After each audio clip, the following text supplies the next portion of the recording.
Welcome to ZSR, ladies and gentlemen. Welcome to an exciting evening, and welcome to something we don't have every day. Welcome to the Majora's Mask 80% Glitchless stars by Eumeus.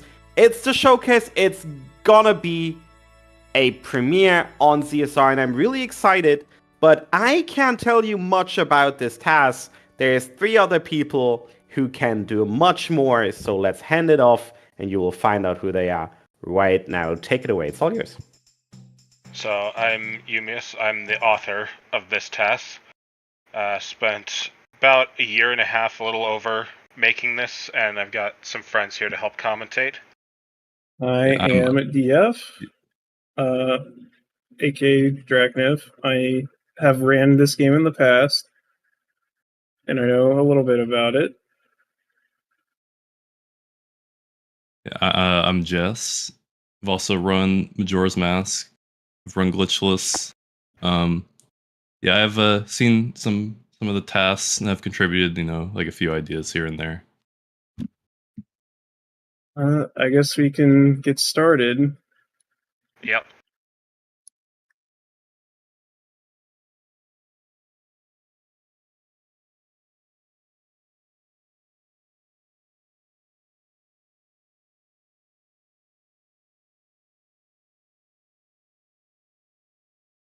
So Eumeus has been working on this for about a year and a half.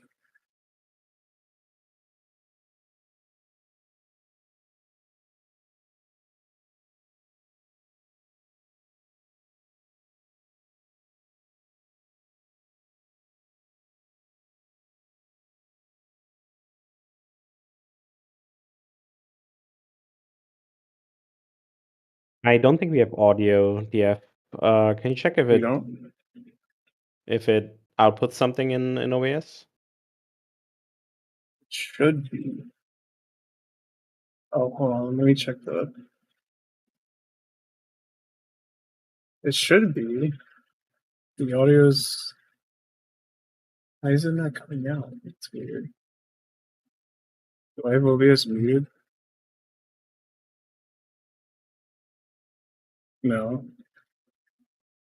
Oh no, I hear the audio on the stream. Maybe I'm. Oh, yeah, I hear it. Okay, sorry. Maybe I just had something messed up on mine. Sorry for the confusion. Sorry. Have fun. You can stop panicking now. Stop panicking. All right. So Eumeus has been working on this task for a year and a half. It's quite the interesting task. There's quite a few differences from the RTA run. We'll get to those when we get there. But yeah, you'll enjoy it. So what we're about to go through is, the infamous first cycle. Pretty much the goals here are to get to the clock tower as soon as possible. And there's a few things we have to get, and the main thing being magic. So we're gonna go to night 3 as fast as possible, and then use as much time as we can on night 3 to do some things. So I'm going to quickly go through a list of things that are banned in this category. The way community has handled its glitchless definition is by basically trying to list out all of the techniques that we're not allowed to do. So that's going to include infinite sword glitch, hovering, recoil flip, long jump, mega flip, recoil jump, hyper extended super slide, and extended super slide, A slide, Z slide, which Z slide we'll touch on more later because that's kind of a weird one. Weird shot, ground jump, clipping, out of bounds, steam walking, cutscene skips, ocarina items, stale reference manipulation, text overflow, Zora clipping, flying Zora, super swim, spring water switch activation, song storage, time stop, temp B, weird B, ocarina on B, mask storage, Goron missile, Goron mega pound, 0th day and aloe save storage, 4th day, equip swap, action swap, quick draw, bottle duplication, item manipulation, extended bow to hook shot, opening flaming chests, collection delay, return A, down A, restricted items, backwalking past the East Clock Town guard, Deku Sword, Day Reset and Day Skip, False Mask, saving owl statues on Epona, using Day Transitions to teleport Epona, Remote Control Epona, Epona Hovering, Anti-Grav, Item Diving, Flame Storage, using cutscenes to displace items off platforms, delaying cutscenes from starting, rolling through or on top of blocks in the chess minigame, moving well in first person, and double Zora fins. Hope everyone wrote all that down because it's going to be on the quiz. Yeah. Alright, so here comes the first difference from RTA. We need 50 rupees. Eumeus is gonna get them all right now. Yep. Yep. The bomb bag in the bomb shop costs 50, so we'll just get them right now. One thing I want to touch on about cutscene skips. There's a fine line between skipping a cutscene and just avoiding a cutscene. So, for example, in Pirate's Fortress, we can not watch that cutscene by just shooting the BI before touching the trigger. That's an avoidance. It's not really skipping the cutscene. By skipping, we mean like dying or pausing to interrupt skipping a cutscene. I don't remember exactly how long it took Eumeus to get that rupee RNG, but I'm pretty sure it's at least like weeks of just running a script. Yeah, I had my Lewis script running for like over a month.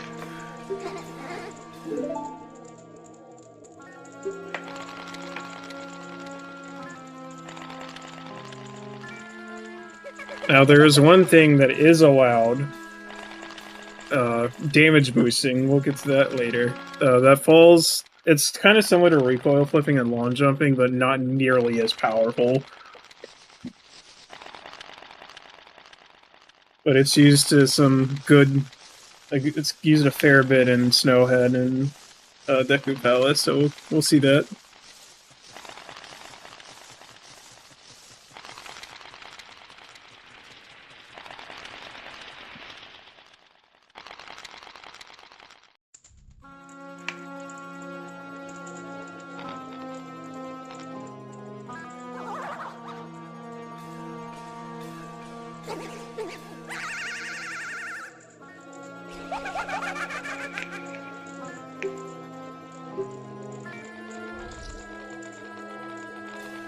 And now we are a Deku Scrub, which is gonna set a pretty big restriction on things that we can do right now. Yeah, so the goal of the first 20 minutes or so of this run, or any Majora's Mask run, is to just get the Ocarina as fast as possible. And there's only so much we can do to speed up getting to that. So it's a pretty slow start, but there's some interesting things to do here.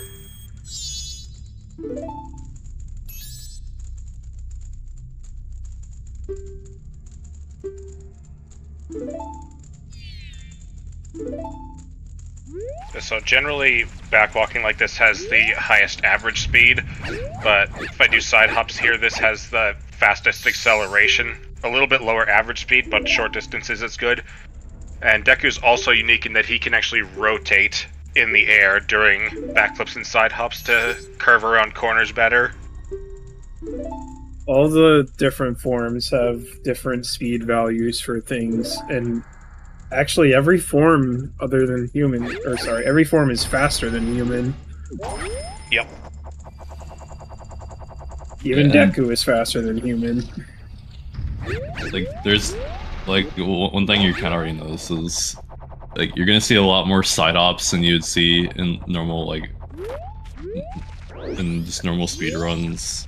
Because, like, if you want to do side ops perfectly, you have to, like, time them frame perfectly, and then also, like, a TAS is way better at, like, being able to, like, change an angle, like, right after a side hop and stuff like that. Yeah. And yeah, the flower and text skip. Little minor skip saves a couple seconds, but of course the TAS does it much faster than RTA.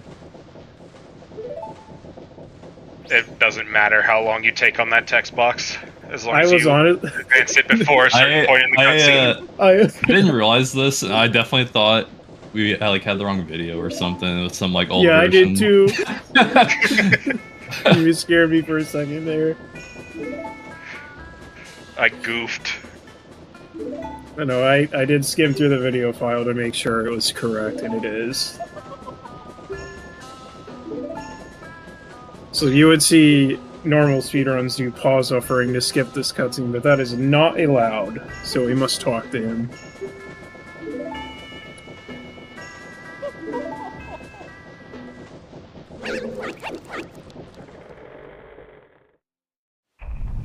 Yeah, any cutscene that you can just like pause buffer through like that is not allowed, because in this game, like a cutscene takes 2 consecutive frames to occur, so you can just pause buffer through cutscenes. As soon as we enter Clock Town there, the game actually saves, so we can reset and reload our file to avoid some extra text. If you're playing this on the Wii Virtual Console, it is actually not faster to do that if you're playing on Japanese. On English, it is faster by a second, though. And the N64 resets are a little faster because you're not told to use the classic controller. So the first thing we're going to do here is go talk to Grandma. We're going to read some stories. This is to advance time of day to day 3. Because like I said, we're trying to get to night 3 as fast as possible to get the Ocarina. So her second story skips to 8 a.m. of the next day. And we cannot use her again to advance time anymore, because she will not read you a story on the last day. So we have to go somewhere else to advance time. So we're going to be going to the trading post in West Clocktown to talk to the Scarecrow. And if you ask him to teach you his dance, he advances time by, until the next night.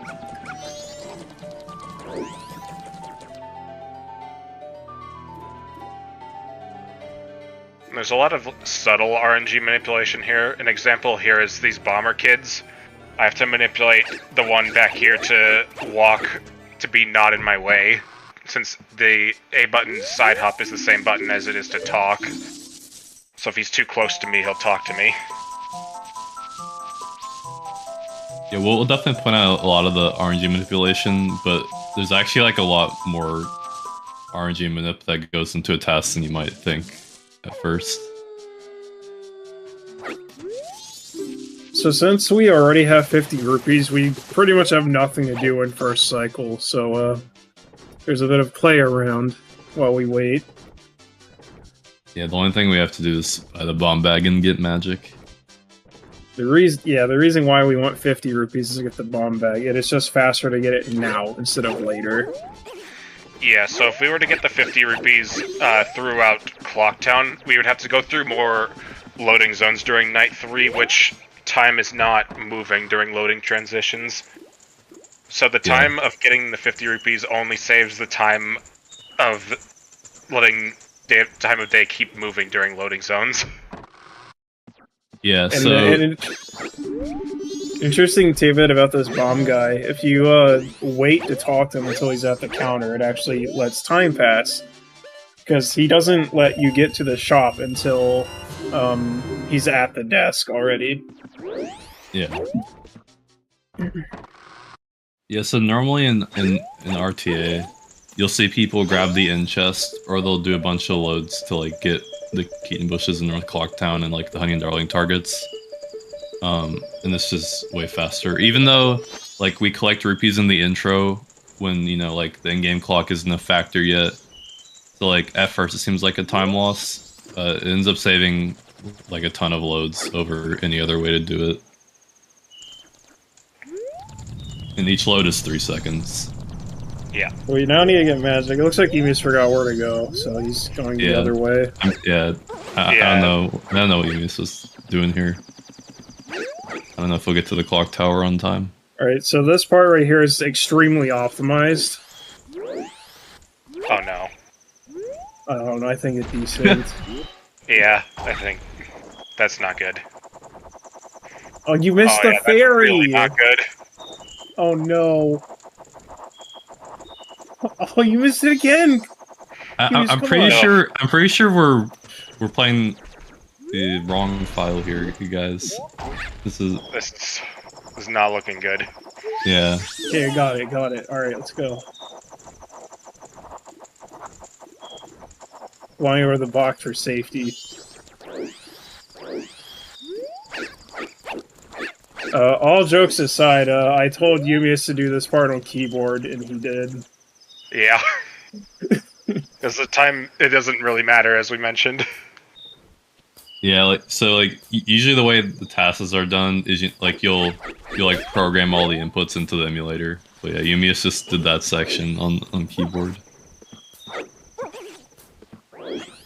He had a total of 1 re-record in that section. Alright, so now we're getting magic. Now Eumeus has to hurry up with that mishap in West Clock now, so hopefully he makes it on time. Yeah, time's a little tight now. Or, sorry, East Clock Town, not West. Same difference.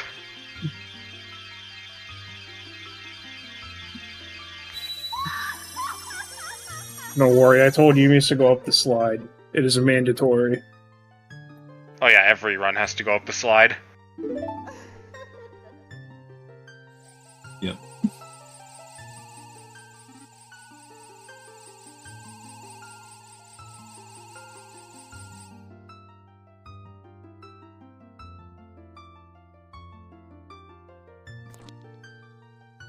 This gets a lot more interesting once we get to the swamp.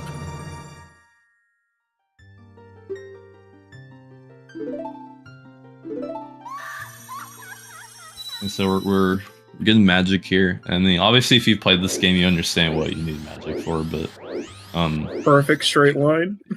yeah, you kind of need magic to complete the game. We're gonna end up using it immediately here in like a couple minutes, so we can get the ocarina, Nice. and then there's a few other things it'll be mandatory for. Eumeus, you're gonna be late. Oh no. So, Oh my god, Eumeus! We made it. Barely. So that's a gainer. If you target a wall at any point, Link's momentum and direction shifts towards the wall. So it's a trick we can use to skiff playing the Bombers game to get the code in the Moons tier. There's quite a bit of time.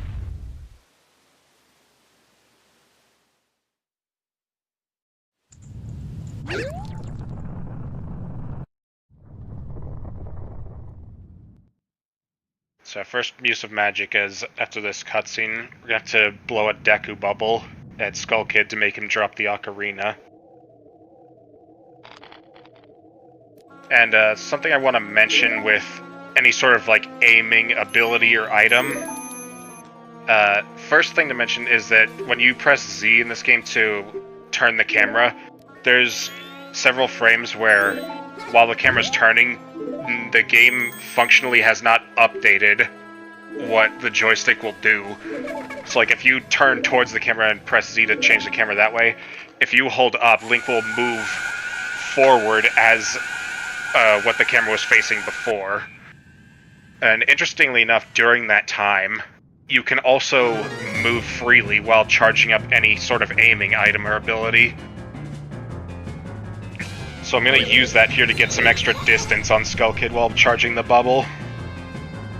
Yuumi successfully saved time on every single task that has done this because of that little tech. Yeah, that was a tech. I think Fox found it, if I'm not mistaken. He called it first-person camera delay.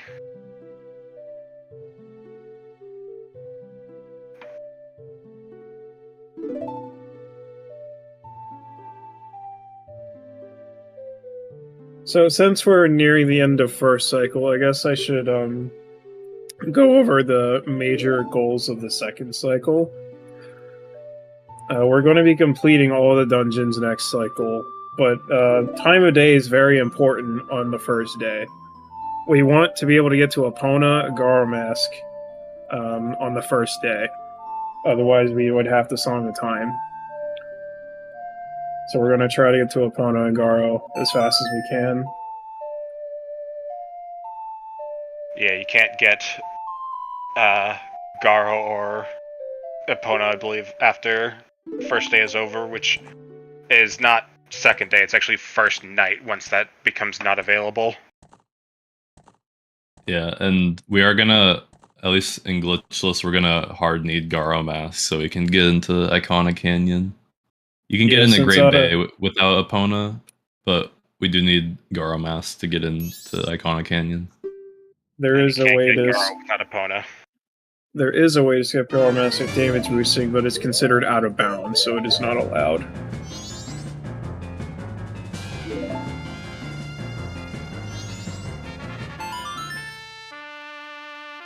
These songs are not out of pitch, I swear. Yeah, no. So if you save and reset here, it avoids the cutscene. It saves like a minute or something. It's a lot of time.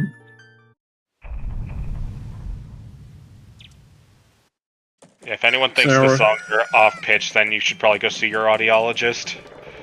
Audiologist. Alright, so now we're gonna talk to this guy, get Song of Healing and Deku Mask, and we're finally gonna start.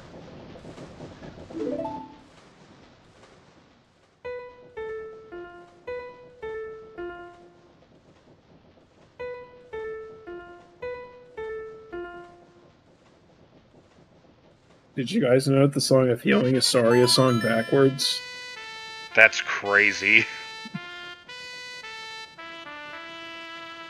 It's cursed Saria's song. Oh, we never explained why we're using the Japanese version. Oh yeah, so one of the reasons for that is that you can express like more meaning in fewer characters in Japanese than you can in English.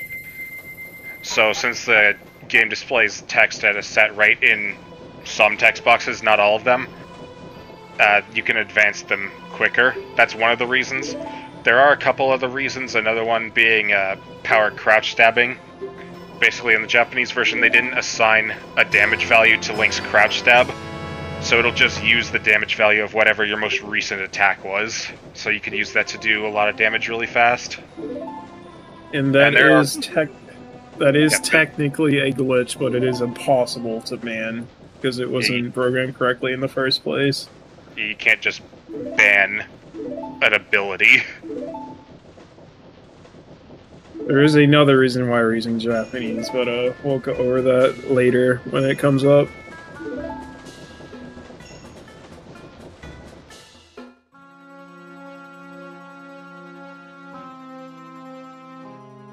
We've just got like a couple more cutscenes, and then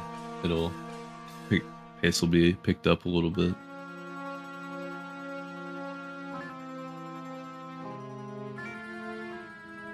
So once we get out of here, we're gonna need some bombs. Yeah, Song of Time got rid of like any amount of things we had, so any of like rupees or bombs or anything we would have had, we lost that. We still have that item in our inventory, we just don't have any like number of them. Yeah, so getting the bomb bag at first cycle basically skipped going to East Clocktown, getting that rupee chest, and then going back to the bomb shop to buy bombs. Because we do need bombs, at least before Snowhead.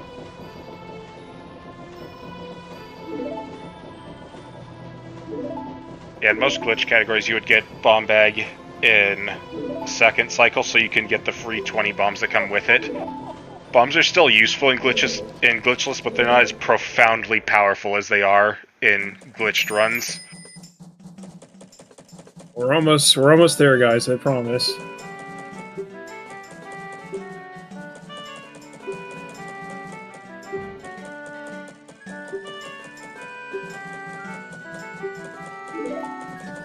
So first order. So we're gonna hit this owl. This owl is pretty crucial in this category. Since hitting owl is not allowed, we're going to be soaring a lot to owl statues. And this is a small tech you'll see Eumeus doing a lot of backwalks. It's called a curved backwalk. If you hold like barely left or right of your like straight down backwalk angle, it'll curve the backwalk, but it's like decently precise. So we turn Deku now, because they're going to need to use him in the swamp, and since Deku moves faster, it is just better to do it now. Yeah. Alright, so now we're going to start getting to some interesting gameplay now.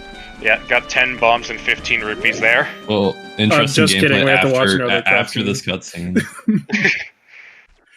It's okay, we got some drops before the cutscene. That's pretty cool. Yeah, we do need rupees in this run for a couple of things. Yeah, curved backwalk is possible in WVC. It's just a little hard and not really worth doing most of the time.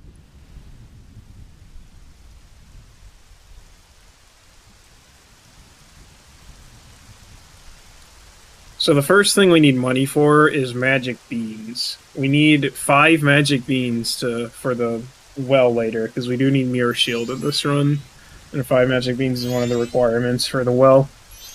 Yeah, we're gonna have like a whole grocery list that we're gonna need for the well. That's one way to put it. That's what I'm calling it from now on. The grocery list. Yeah. The first like hour of this run, we're gonna do some grocery shopping.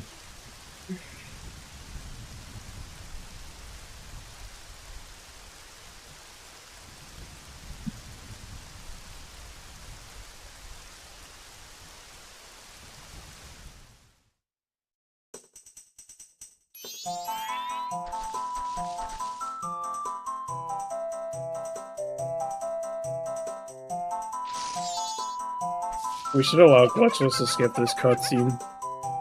But then you would miss Skull Kid's cartwheels. Oh, fun fact, if you attack the drawing, you get 3 rupees. Yep. We're not going to need those rupees. That's not enough to worth detouring for, but it's an interesting little tidbit.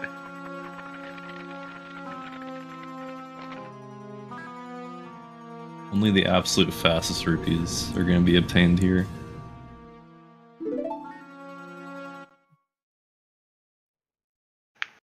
Alright, so now we're going to get to some gameplay.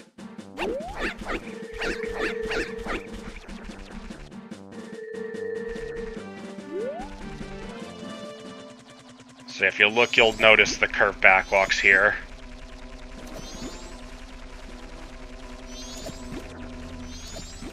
Smooth. And We love spinning curved out of a backwalk like there. Spinning as Deku will... It's kind of a weird formula, but when you spin out of a backwalk, your speed is going to go from 9 to like 10.5 or something like that. So it's generally faster to end a backwalk with a spin. Some cool lily pad movement here.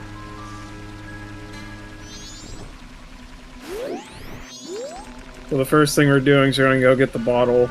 We do need bottles in this run, and since we cannot duplicate bottles or use equip swap, we will need more than 1 bottle in this run. Otherwise, Pirate's Fortress and Pinnacle Rock will take forever.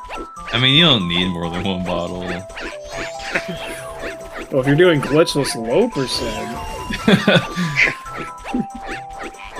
And additional bottles are highly coveted. Glitchless low percent TAS to win. There, in the glitchless context, though, and at least in any percent speedrun, there's really only 2 other viable bottles you can get. The others just take way too long. That jump saves 2 frames. Yeah.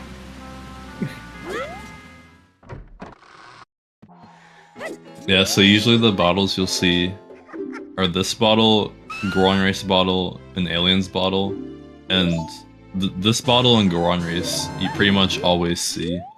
Like, this bottle's fast, and then Goron Race you have to get the keg anyway, so you're already there. An Aliens bottle we'll kind of talk a bit more about as time goes on, because that one's a bit more complicated. So now we're on our way to Deku Palace, but we're not going to be taking the boat ride. Unfortunately, we will not be riding the boat. This is very sad, honestly. This trick is really cool, though. It's called So Big if you Octo roll Skip. jump here, you can get up onto this ledge, and then jumping off and drowning as Deku gives you some iframes, and you can get past the first Big Octorok during that time. I believe And this that- trick saves like 2 minutes or something. And a Yeah. subtle optimization there is that I target the Octo while I'm like trying to drown, because Link's gravity is increased when he's targeting an enemy. Deku Palace is really cool. The route Yeah, here is that- a bit different than RTA because the TAS is actually going to plan out a death ward that isn't done RTA, just because it's really annoying to do. Yeah, taking some damage from that, and we're gonna get a stick from this scrub. It's more RNG manipulation. We do need sticks in this turn. We need quite a few. That's going to be our best form of doing physical attacks as human.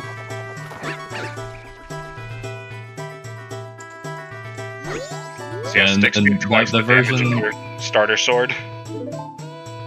And the that version of Octoskip was found by Druk, I believe, in 2021. Kind of one of the more quote-unquote recent big discoveries in Glitchless. The only ways we had to do Octoskip in the past would have been banned because it required like long jumps. There's a Goron method you could do, but obviously that's not really relevant.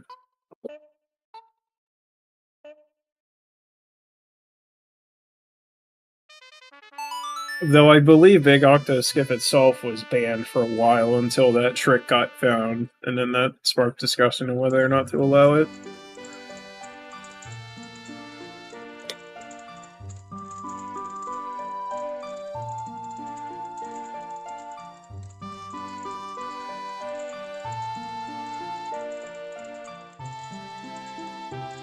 So as I said, the first thing on our grocery list is to get some beans. Yeah, the first Gibdo in the well wants 5 magic beans. He's hungry.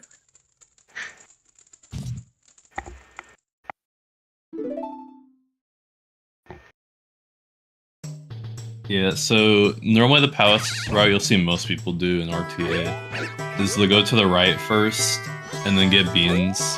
And with the way that the grottos are laid out here in the Japanese version, after the bean grotto they'll go up to the connecting grotto and then do back palace. But here, as you saw, Eumeus did left palace first and has been taking damage. So we're gonna get beans here and also set up a death orb. Yeah, and I did a twisted backflip to grab that ledge. Basically, you start holding ESS position to get Link shuffling, and then you hold Z and flick a direction, and he'll quickly flick in that direction and try to turn back to where he was. And you can backflip or side hop during that frame that he's twisted, and he'll backflip in the direction you pressed, but he'll return his angle to where he was originally facing. Something to note about death warping: if you die while a music jingle is still playing, then it skips the music for dying, so it saves like a lot of seconds on each death warp. So unfortunately, TAS is not fast enough to do everything uninverted, so we do have to invert for a little bit. Yeah, this was one of the biggest ordeals of this TAS, is trying to work out the in-game time for this whole section.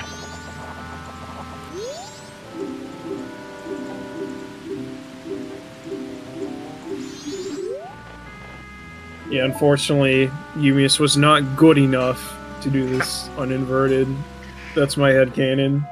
Skill issue.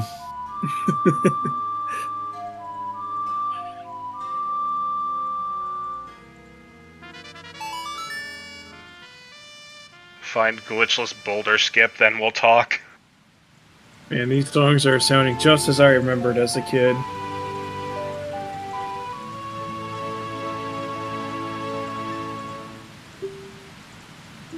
So now we're gonna head to Woodfall Temple. We're not gonna complete it just yet. We're just gonna go grab a couple things and then leave.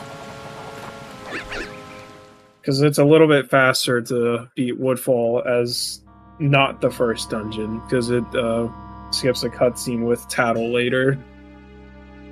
Yeah, and you also benefit from having some later items to finish off the last few rooms.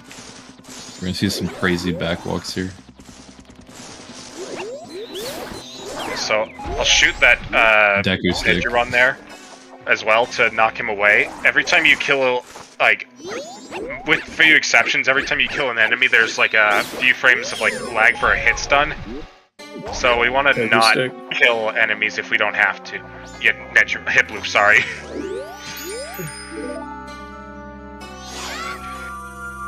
We do want this out because we will be coming back here later. And we do want Deku Nuts, that's also Deku on our Nuts, grocery list. Yeah, that's part of the grocery list. So with Eumeus just equipped the red potion, it's actually fastest to drink anything as Deku. There's a much shorter animation as Deku might, so it's best to just do it now.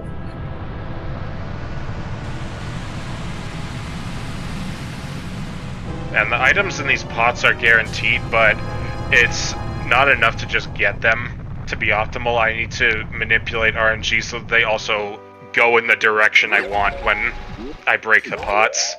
Like that, the Deku stick landed on the flower.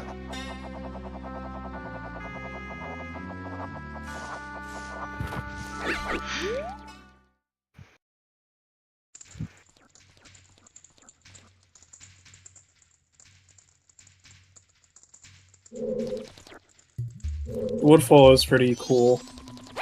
We don't have hook shot, so we can't really skip a whole lot.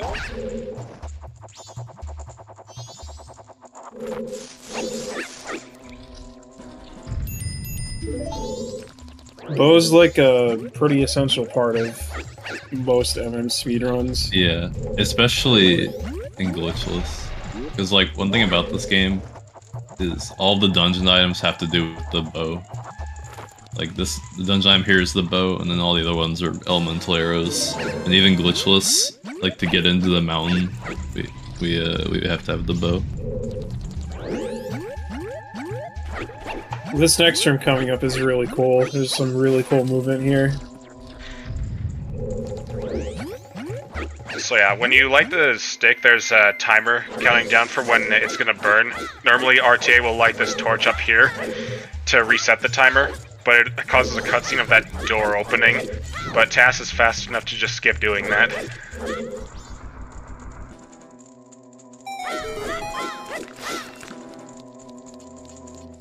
So here's a small little trick you won't really see RTA. If you alternate your weapons, sword, and Deku stick, it delays text triggers, so you can walk past the title text there. It's a couple seconds.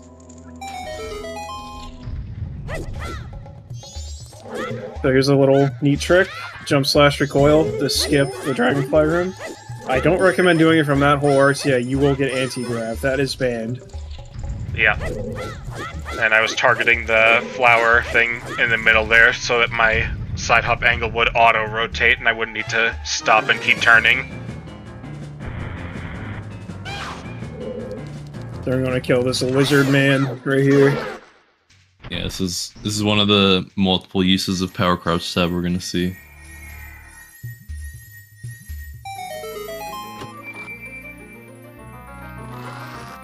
We're able to pretty smoothly utilize power crouch stab because Eumeus did the jump slash recoil with the stick, so we stored the stick jump slash for the crouch stab damage value. So now we're gonna go grab the boss key. It's a little bit faster to kill him later with fire arrows, but it's just better to get it now because we're already here.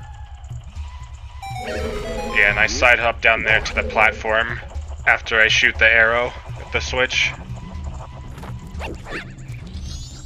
And something to note is that putting on a transformation mask resets your powered crouch stab value. So, don't have my Deku stick jump slash anymore. And you can use bombs to get the guy off the back, you don't need to use the Deku flowers. Now this is a strat you won't really see RTA. So I'm taking some damage here, and gonna hit him with the Deku stick like that for the last 4 damage needed to kill him. Yep, And I as you also can probably tell, rupees there. we are gonna set up for another death warp. Yeah, we will not be completing Woodfall just yet. We just came here to get the boss key and the bow.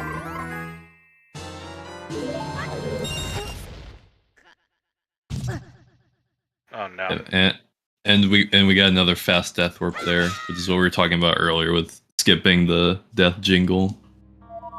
So the next thing we're going to be doing is heading to Mountain Village. We're going to be getting Goron Mask and Goron Lullaby.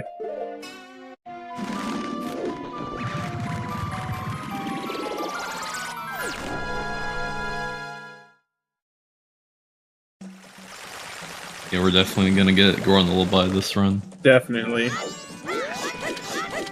So as mentioned, when you target a wall, you can adjust your momentum towards it. I targeted the very edge of the wall so that I could adjust my side hop through that door frame there, instead of having to turn.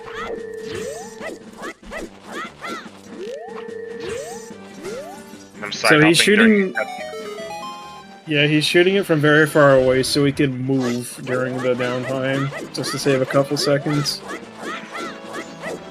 Yeah, and the longest cutscene of that part is when it actually shatters, so for that one I opt to side hop off the tall ledge so that I can get the most amount of movement during that.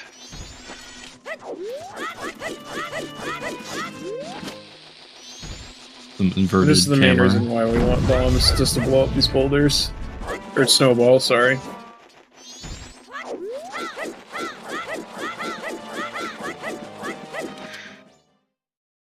So I do have an extra bomb here, and I needed a use for it, so I figured out something kind of fun to do with this.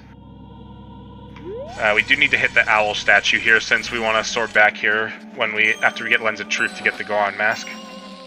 So I'm going to use this bomb to blow up this snowball back there, which has a fairy in it. And that fairy will just luckily fly into me. Yeah, you did not manipulate that at all, it just happened. Nope. It was his first try off the cuff. Yeah, if I was not at full health, there's a snowball later that would drop a heart instead of a rupee, and I need the rupee.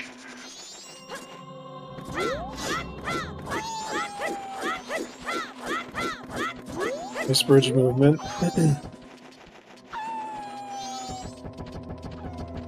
Curving those back walks efficiently. So the path TAS takes here is a bit different than the RTA path. It's a little bit faster to go this way. That's the snowball in question.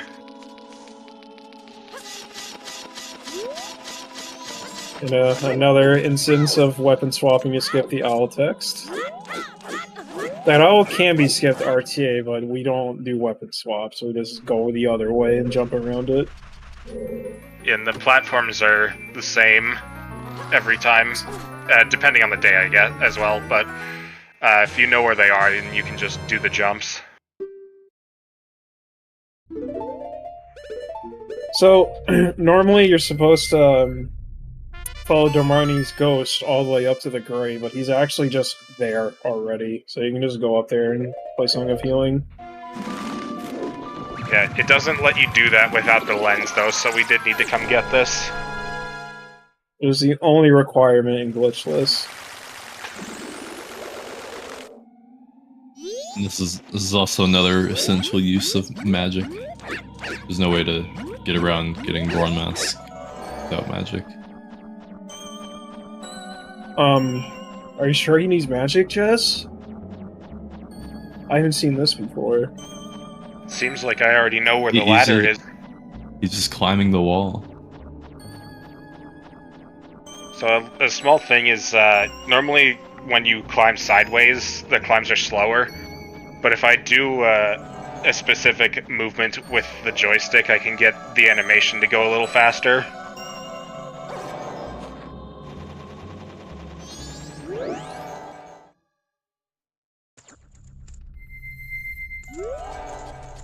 Alright, so I get the Goron Mask. This mask is very, very useful in glitchless speedruns.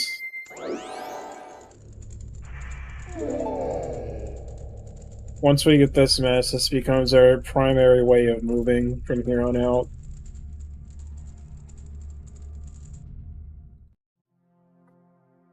Yeah, so all of the forms of movement we've been dealing with, human backwalking is 8.25 at max. All side hopping is 8.5 at max. and then backwalking as other forms is 9. And then there's that few frames where you spin out of a backwalk as Deku where you can get 10, a little bit over 10. Goron's roll without spikes is 15.6, and with spikes it is about 18. What's Goron?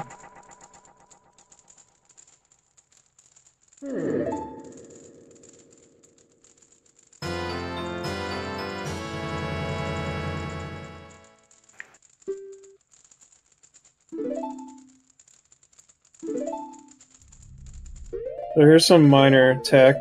If you put on a new transformation mask while in another form, you can skip the cutscene. Wait, you forgot the spring water. Oh no, that's not good. I So guess we're we'll going just to have make do. We're gonna go get Wait. Goron Lullaby now. Wait, Eumeus, where are you going? You need Goron Lullaby. You're going the wrong way. We'll just have to Eumeus. improvise. Yeah, I have no idea what this route is. So if you Weird. go over like slope changes, a lot of times you'll fly into the air like you would off of a ramp. But if your positioning is just right, you'll stay on the ground and you won't lose speed. I have no idea how you're gonna get past this without the Goron Lullaby. All jokes aside, this is where the first major route difference from the record route is. TAS will not be getting Goron Lullaby. It is possible to skip RCA, but it's pretty difficult, and I don't think anyone has finished a run with it yet. I think. I think the only one I can think of is Drac might have finished a glitchless low percent run with it.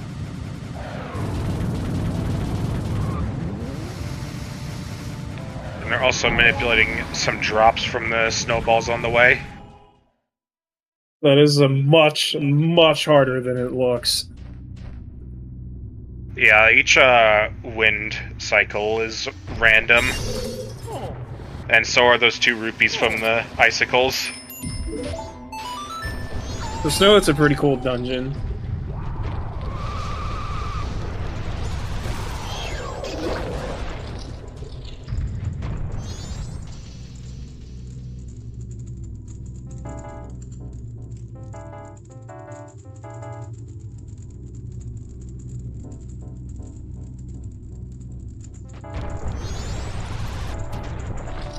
So since we don't have hookshot, we do have to kind of get a little creative with how we proceed through the dungeon. Yeah, there are some keys that we'll need to get. Also, that was a Goron side hop. Damage boosts with Goron are pretty strong since the Goron pound goes pretty high. Yeah, so I'm pretty sure Goron side ups actually have like decent like numbers when it comes to speed and stuff.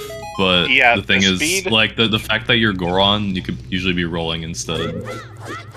Yeah, Goron side hops, the lateral speed is the same, but his gravity is higher than other forms, so you can start side hops more often and have your max speed more often. So we still do need money. We need 90 Yeah. rupees for the rest of the run. Yeah, I needed to manipulate those blue rupees. The drops are guaranteed, but they needed to fall in my path. We can do a little skip here on the bridge. That is an RT viable strat.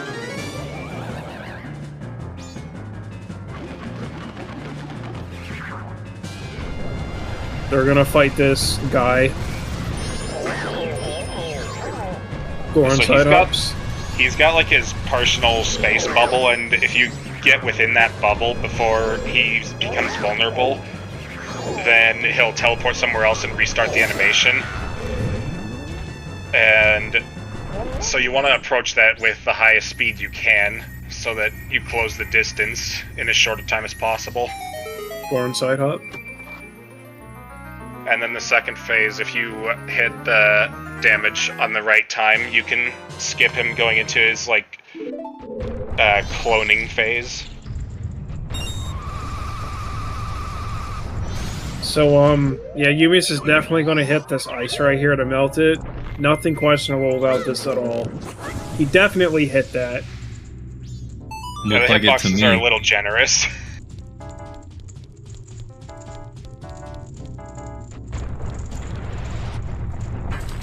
That seemed perfectly reasonable. I think this one's also going to be very reasonable. It definitely hit that. Yeah, really hot fire arrow.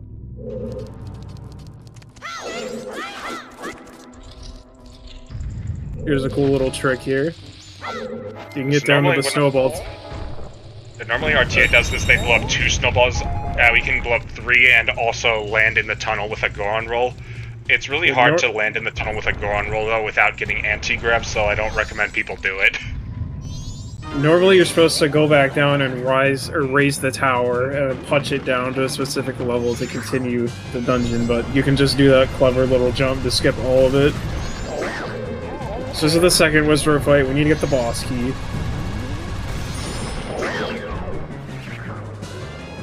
Goron. Any Goron enjoyers in chat? Look at him go. Nice auto levitate right there. Goron side Goron hops. side hops. Yeah, if the distance is sufficiently short, Goron side hops can be viable. Adding to our Goron side up counter. And we're gonna use that same strategy again here.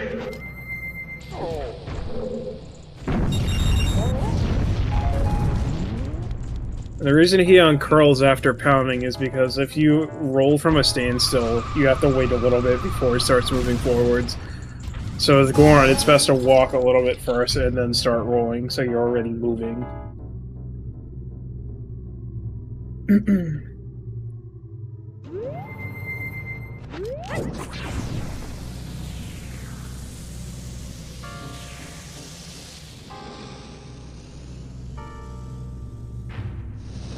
And this go fight's gonna be a little different than you'd normally see in RTA. It's similar, but it's not the same side hop strategy. So we're gonna get into range of him to shoot lightning. And then after a couple shots, I'm gonna backflip and get just barely out of range. So that he'll start running by the time we hit him with the last arrow.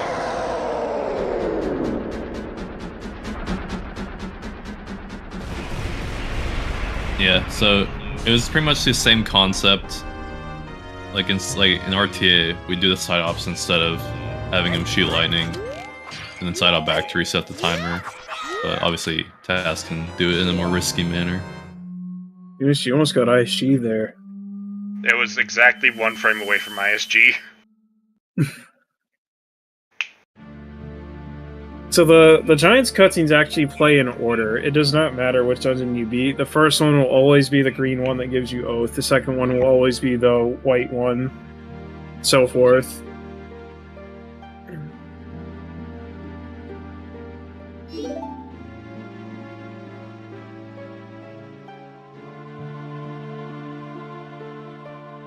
And I do want to mention, I shot the pot with an arrow to get that magic drop. That is actually optimal. If you hit something, like any sort of actor with a sword slash, a normal sword slash, not like a spin attack, then there is a frame of hit stun that will pause everything for 1 frame.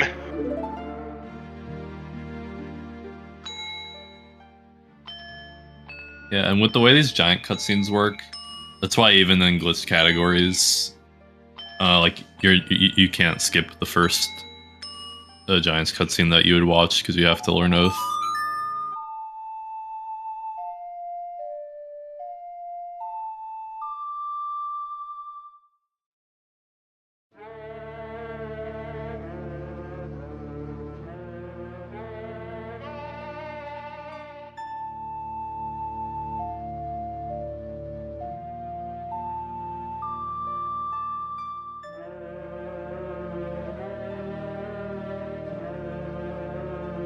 After we're done with cutscenes here, our next goal is going to be to get the powder keg, which will also include doing Goron Race for the bottle. Goron Race is one of the fastest bottles we can get in this run. Like I said, there's only 3 viable bottles. The other 3 are really slow. But beaver bottle. Yeah, we should definitely get that one.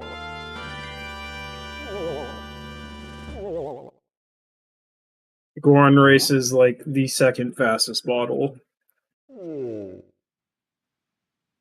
The unfortunate thing about the Goron Race bottle, though, is that it has gold dust, so we have to get rid of it later. Yeah.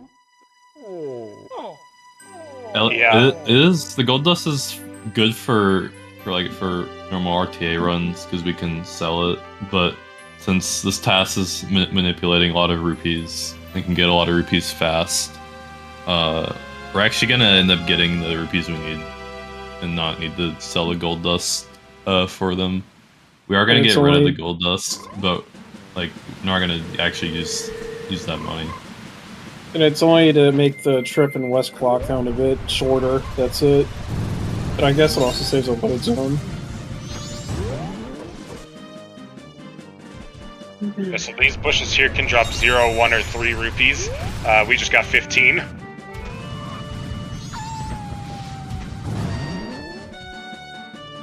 There's some jank Goron rebounds here. And this awesome little jump here.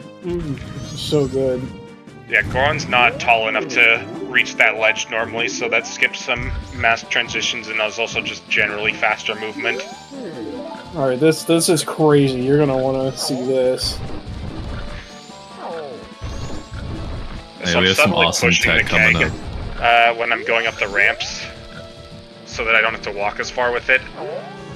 But then there's this long, gently curving stretch here, and turns out this is kind of fast. Eumeus, you almost pushed the keg off multiple times. That's scary. I do have to be holding it for it to come with me, though.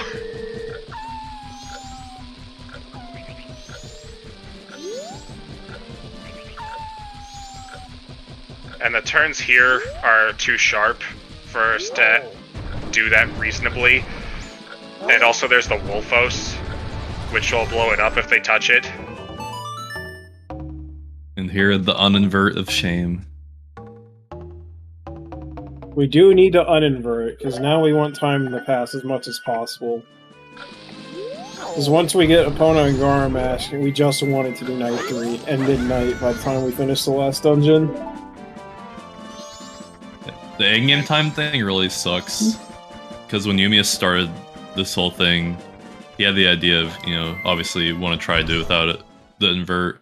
But if you have to go around and change your invert spots and stuff, you end up having to redo a lot of stuff. Like, I think Eumeus said he redid Woodfall like 3 times or something. Yeah, pretty much everything from like the end of Deku Palace to the end of Goron Race I did a minimum of twice, some of it 3 times.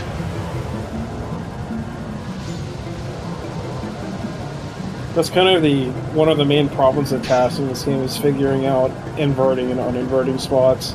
And obviously in glitch categories other than 100%, it doesn't really matter that much, but in glitchless context, it matters a lot. And when I'm going over a slope change downhill, I don't want to stick to the ground necessarily. I want to maintain the higher speed from going on flatter ground.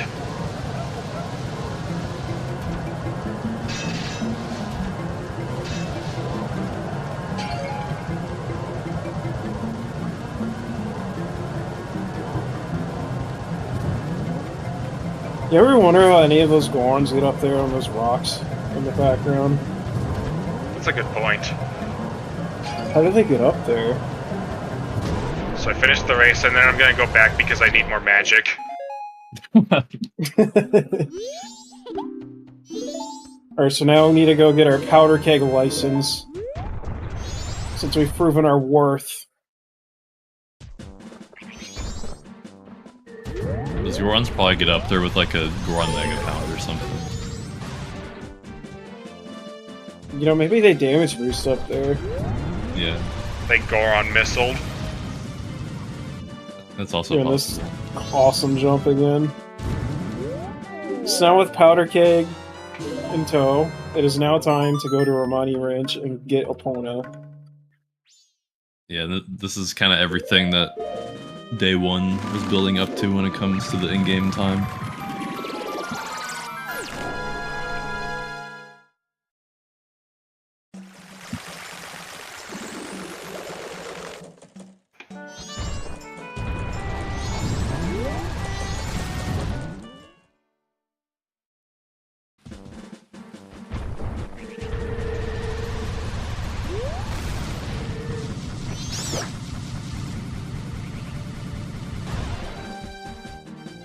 Eumeus doesn't have much time to spare. He's got to hurry.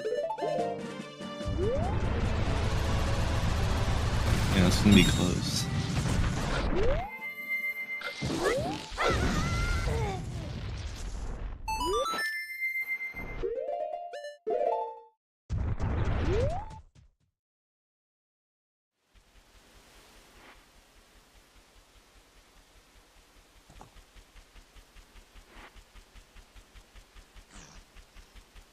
The Romani There's makes you there's play no a... ranch music. Romani actually makes you play a mini-game to get your horse back. Yeah, and when she's here, she's walking in like kind of a figure 8 pattern, and she stops at random points. So I want to manipulate when she stops to get her to be as close to me as possible after this cutscene. More RNG in this.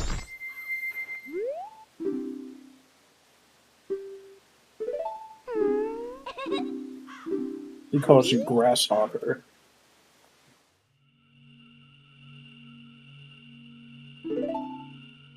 Alright, get your guesses in for the time, for the Epona game. How long do people think Epona is going to take? Normally in RTA, this archery would take around like 17 to 22 seconds, ideally.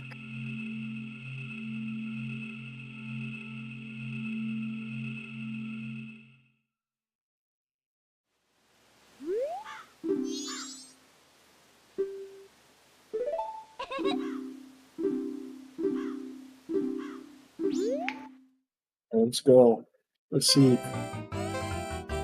Let's see this.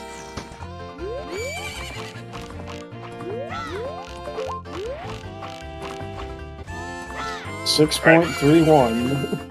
Yep. Nice. Jess, you gotta step your game up. Yeah.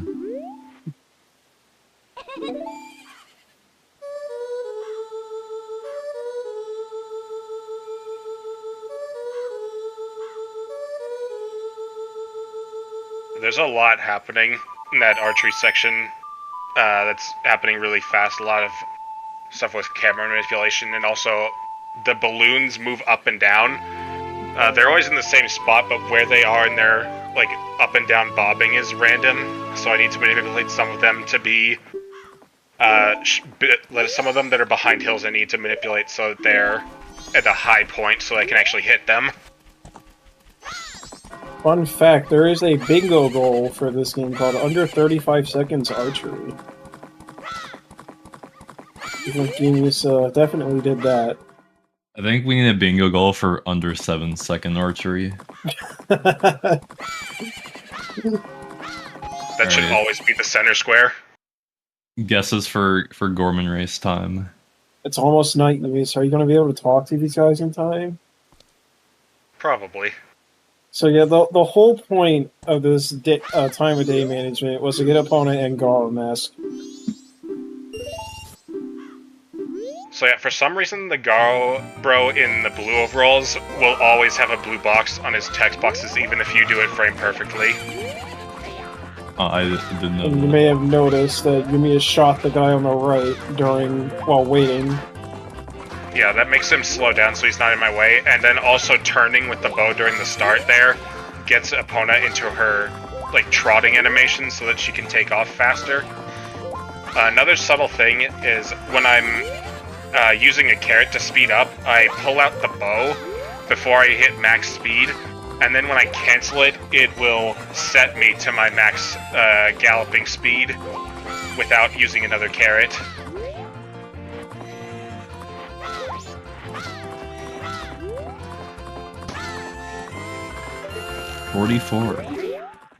Yeah, you shoot those guys.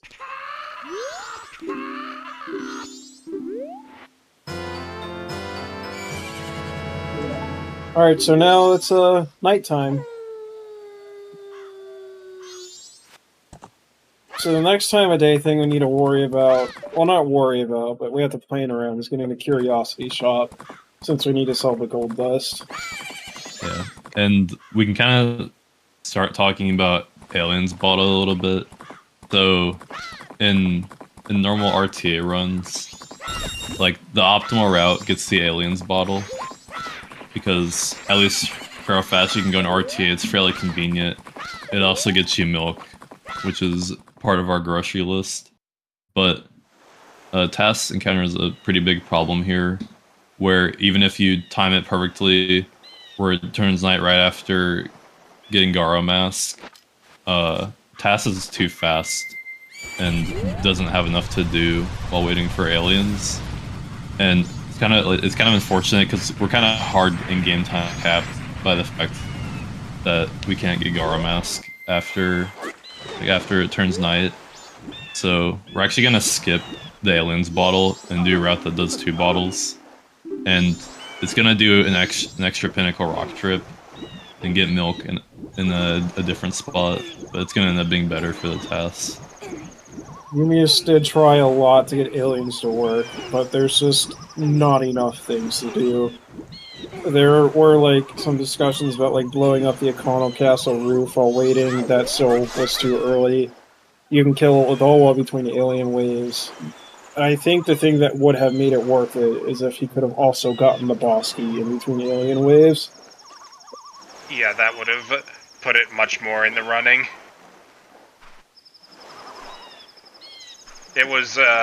It was very lenient to kill Adolwa between aliens waves, but it was not quite possible to kill Adolwa and get Woodfall Temple boss key between aliens waves.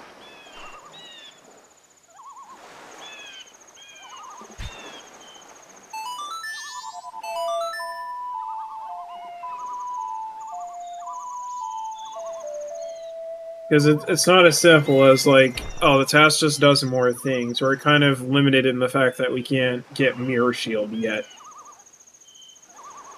So we can only do so many things while waiting. Yeah, if you do the well before aliens, it kind of defeats the purpose of it, giving you a bottle with milk in it. It makes that bottle kind of redundant.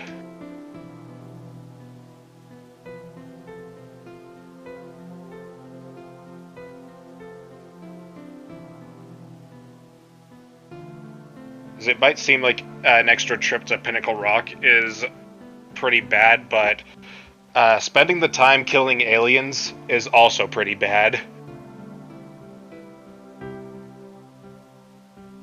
The biggest aliens time is save at you least, get like- from the milk bottle is just having the milk already. Yeah, even just like going to kill the aliens is at least like, I don't know, at least like over a minute and a half or something, probably. And RTA has to really cut down aliens to the Y or 2 to make it worth it. Like, you don't want to enter the range until like 340.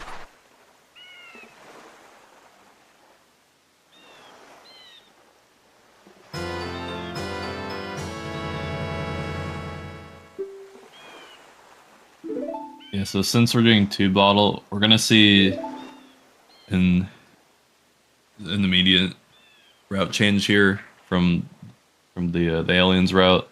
Normally the aliens route, we're gonna go get hookshot and get an egg, but we can't really do that right now because we only have 1 open bottle, and since we're only getting like 2 bottles in this run, we have to do both PF trips with 2 bottles to not do an extra trip.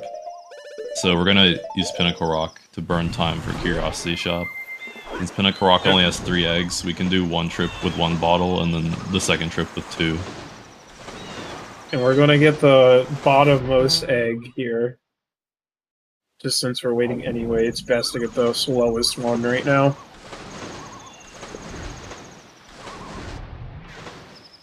And the dolphin dives with Zora are kind of a tricky thing. Basically, the summary of it is the higher you are falling, like the faster you're falling going into the water, the bigger speed boost you get. But the shallower you dive out of water, you get a bigger speed boost, so you kind of want to find a balance.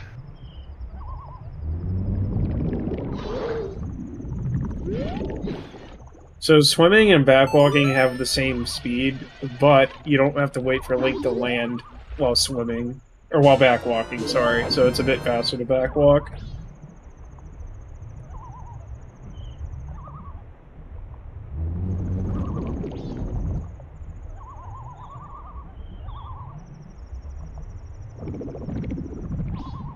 So there's this sloped wall up here. If I like kind of swim gently up against it, it can push me up a lot faster than just swimming up normally.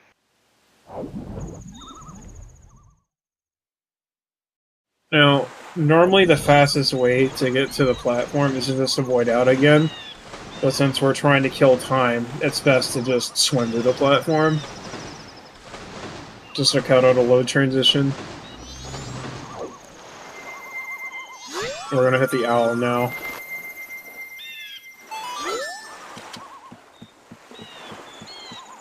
It's also, in general, slightly faster to climb ladders as human versus Zora. Zora climbs ladders slightly slower. Yeah, it's not enough of a difference that it's worth taking off Zora Mask just to do it, but... If you need to be human, it's worth it. It can influence when you decide to put on or remove the Zora Mask. Nice camera. So now we're gonna go do some shopping. We need to buy some powder, or we need to buy a powder keg. And we need... Well, we don't need bomb shoes, but we're gonna get some bomb shoes, because they save time. And this is the reason why we needed money. We needed 50 for the powder keg and 40 for the bomb shoes. And we also have to get rid of the gold dust. Yeah. Which is why we're waiting for the curiosity shop to open. Yeah, one of the reasons to get these 90 rupees is you'll see it's not 10 PM yet. So the curiosity shop is not open. I don't know the exact time, but technically the curiosity shop does open very slightly before 10 PM. Yeah. So we're gonna get a nice 9 o'clock entry. I believe I learned this. I think it's 1 frame before 10, I think. It was a little more. 2 or 3. Yeah. That did make me wonder if that works the same for other, like, in-game time-based doors. Alright, so now we're loaded on money. We're not going to use any of it. Yeah. Yeah, and yeah, that's what I was saying earlier, since the TAS is able to get so many rupees. Normally in RTA, you do that West Clock Town trip the opposite way, so you'd sell the gold dust first and use that money to buy the keg and shoes. Because RTA doesn't really have to worry about being, like, super early. We already have bomb shoes equipped, so we're not going to do Pinnacle Rock just yet, and it's because the equips are just... It just works out better to do Pirate's Fortress first before Pinnacle.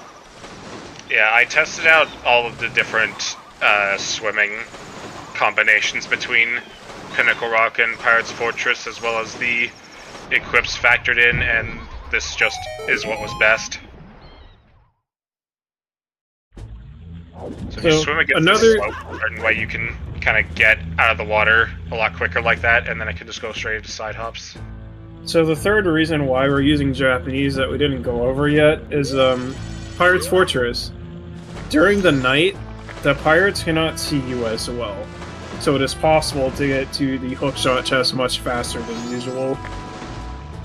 Yeah, they also do have a little bit worse vision on English, but it does not apply to the ones indoors on English because it's a lit room. It still applies to the ones on Japanese, and we side-hopped into the water during the cutscene of that gate opening.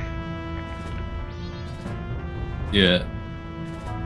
The information on the pirates was always kind of, like, ambiguous, because when I first started getting into the game, people said it was the vision, and then people, like, I think someone said that, like, the pirate in the hookshot room was, like, placed, like, further back on Japanese, but I'm pretty sure it is, like, a vision thing.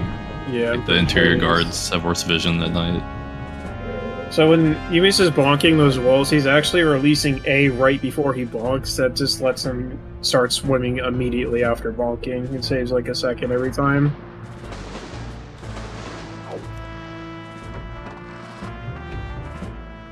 This room is pretty cool.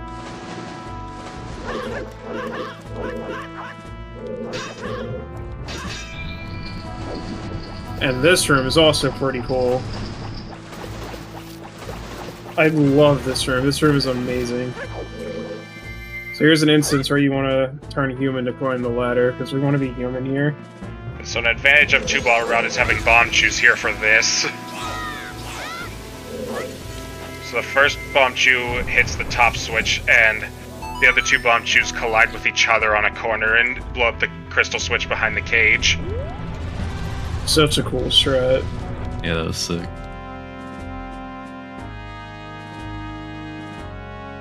So, as I mentioned before, Japanese, they have worse vision at night. The ones in the hookshot room. So we can actually just go to the hookshot room from the front door instead of going to the top. And I have to cancel this Goron roll slightly early, because if I didn't, I wouldn't have enough magic for Pinnacle Rock later. So I can shoot the beehive from here, and then during the cutscene, I'm gonna do a twisted backflip to grab the barrel so I can climb up it during the cutscene.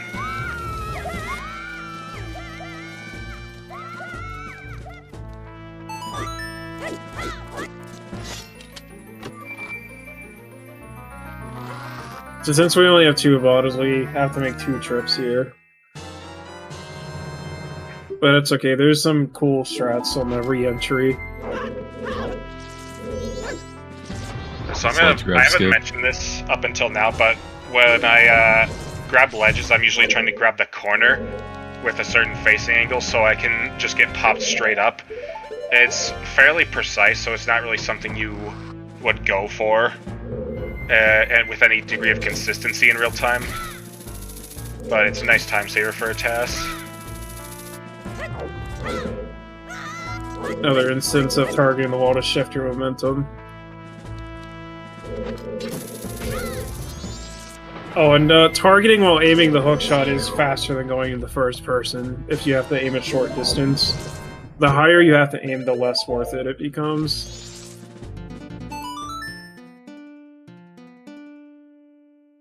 So that's the first strip of Pirate's Fortress. We're gonna go drop off the eggs now, and then come back. Yeah, compared to RTA, like, the aiming meta is going to be way different because it's hard to, like, consistently adjust, like, third-person, like, vertical aim in RTA because it's fast, and you also have to, like, if you want to do it for something far away, you have to, like, you know, like, flick a good angle first try. So yeah, you don't really see it that much. You can't aim side to side when you're doing that. You can only aim up and down. You can sidestep during it, but you can't actually, like, turn. So Eumeus got a little pop-up there this time on the ladder. That didn't happen the first time because I don't think he knew about it then, but it didn't really matter because he was early to Curiosity Shop anyways. Yeah, so Imbue didn't really suggest anything for that, but something that he said in our planning group kind of gave me an idea, and I was able to get that pop-up there. It wasn't necessary to do it the first time because I was 2 frames early to Curiosity Shop, and so it wouldn't have actually saved time then. It could have saved time if I had redone everything after Deku Palace again to make the night set transition even tighter, but that didn't feel like it was worth it at that point. There's a cool little trick here. It's slightly faster to use this entrance. Yeah, this is done in RTA, but it's done off of a like on a different boat, and done a lot slower. So you're gonna see a lot of the first-person camera delay with hookshot here. So you're seeing me target during a side hop and then start aiming it before I land.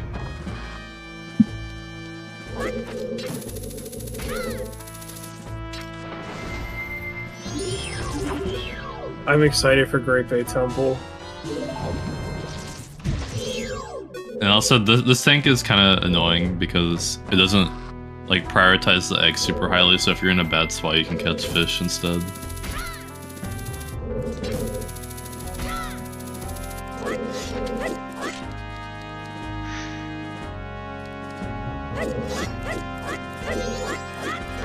Yeah, you can just kind of walk around her with proper movement. And I store a jump slash during that cutscene for power crouch stab.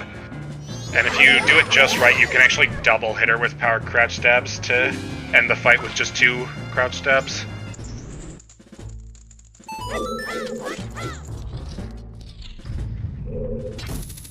And like I mentioned, if I use any additional magic here, I won't have enough. So I need to manipulate these skullfish to not swim into me, since I don't have the magic to kill them.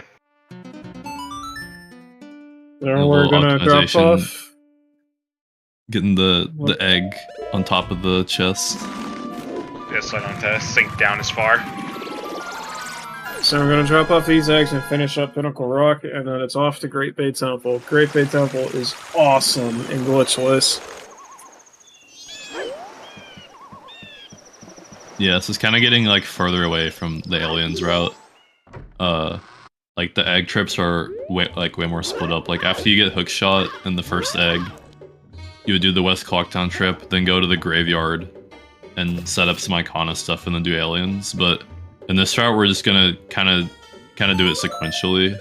Like we're gonna do all the eggs at once, and then go in the Great Bay Temple right after getting New Wave.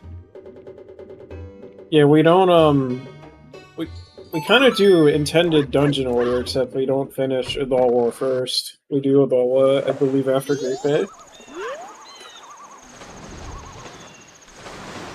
Yeah, not right after, but we will do it before Stone Tower. Yeah, there is kind of like one particular spot where you like to route in Woodfall. When you have fire arrows equipped anyway. Which we'll see later.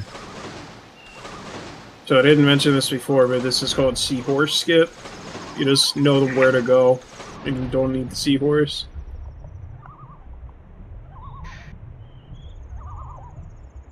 So it's like Wasteland in OOT, but like not as complicated.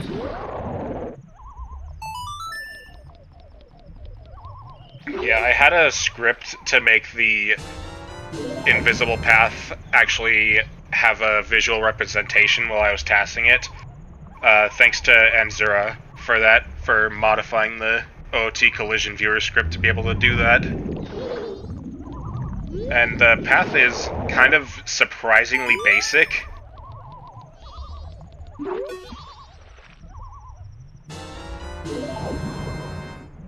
Yeah, like the path for it is kind of just like a lot of like rectangle straightaways with like sharp 90-degree turns mostly.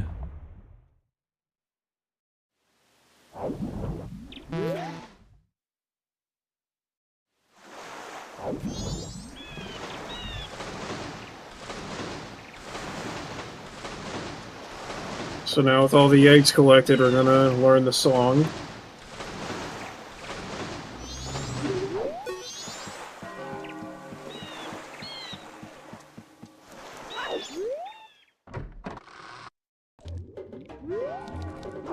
Something to note is that those fish in that tank, if they're too close to the edge of the tank, they'll talk to me when I try to backflip onto that step, so I do need to manipulate them each time to be far away from the edge of the tank.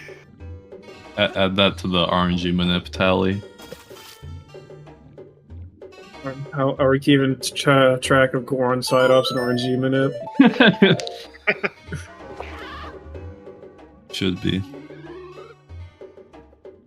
The most important things.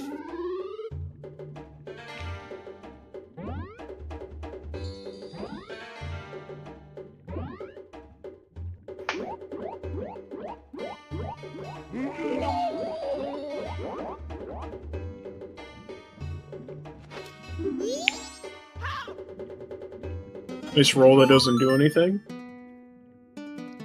It was a good roll.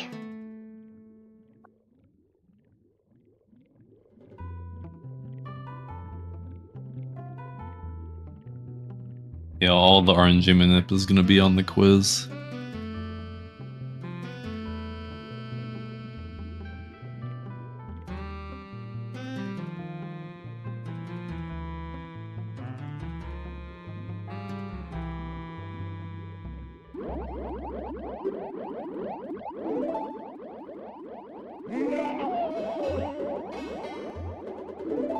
And as we were talking about earlier, we're gonna just go straight to GBT here. And that's his side hop there, kind of awkwardly, because he'll only do a dive if he's over water.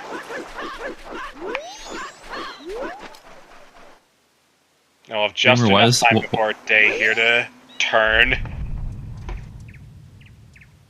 And the screen was getting smaller.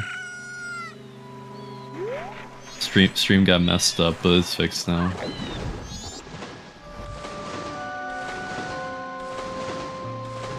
It's good to keep the camera like this so that the skullfish will spawn behind me instead of in front of me.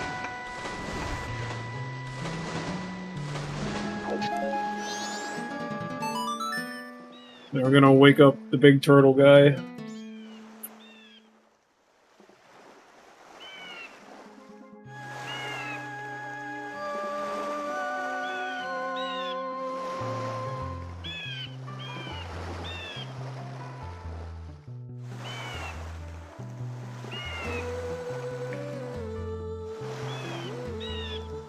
Woodfall Temple there during day transitions wouldn't work because I don't have anywhere to get magic.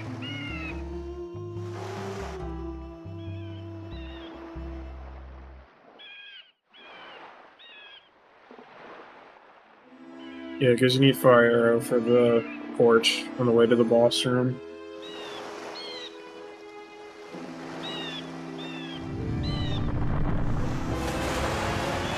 It also wouldn't really work because, like, when we do all the egg trips, we skip having to do any sores.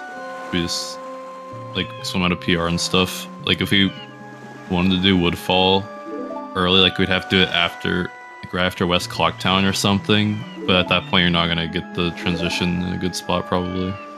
Anyway. Or I guess you could do it after PF, actually, because you do Sora there. But yeah, magic is a problem.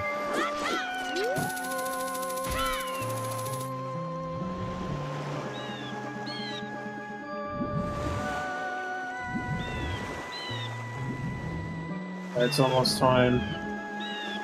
Great Bay Temple is insane. Yeah, I'm gonna have a lot to talk about in here. It's also insane RTA, but TAS just makes it, like, even cooler. Like, in a glitchless run, this is probably the hardest part of the run. Other than the aliens in-game time segment.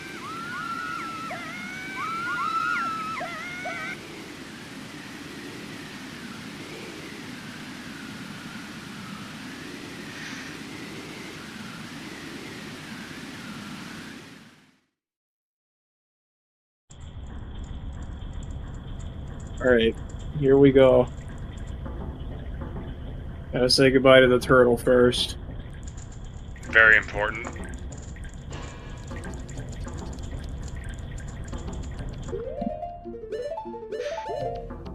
There are some things in this temple that are cycle-based. Like, for instance, this room, I'm waiting on the elevator to the right of the door. So, until that goes back down, I can just kind of mess around. I did try to get across on the left side, but it doesn't work out. So I'm going to have to do it the old way on the right side. You roll onto this spinning wheel, and then onto that long stretch there. And that skips pushing an underwater turnkey to get a water geyser going. And then here, I can bounce off of this bit of slope here to get a really high dive up onto that ledge. Another ledge grab skip. Alright, here comes one of my second contribution to this task. I told Eumeus to roll to the door instead of side hopping. It doesn't save any frames, but it gives a positional advantage. It was like 0.3 units. And we're also avoiding killing enemies again because of the extra lag that creates. So I'll use the barrier to cut these things down so they're out of my way, but it will not kill them. And you can get a funny ledge grab there to a jump slash to get up here. This completely skips the gecko fight. Thankfully, that fight is awful. And I bait an attack from the Dexy hand there, so that it will not grab me after I finish the chest. Well, this next trick is really cool. Yeah, so we're not going to go on the pipe. There's another slope here. We can bounce off of it and get another high ledge dive.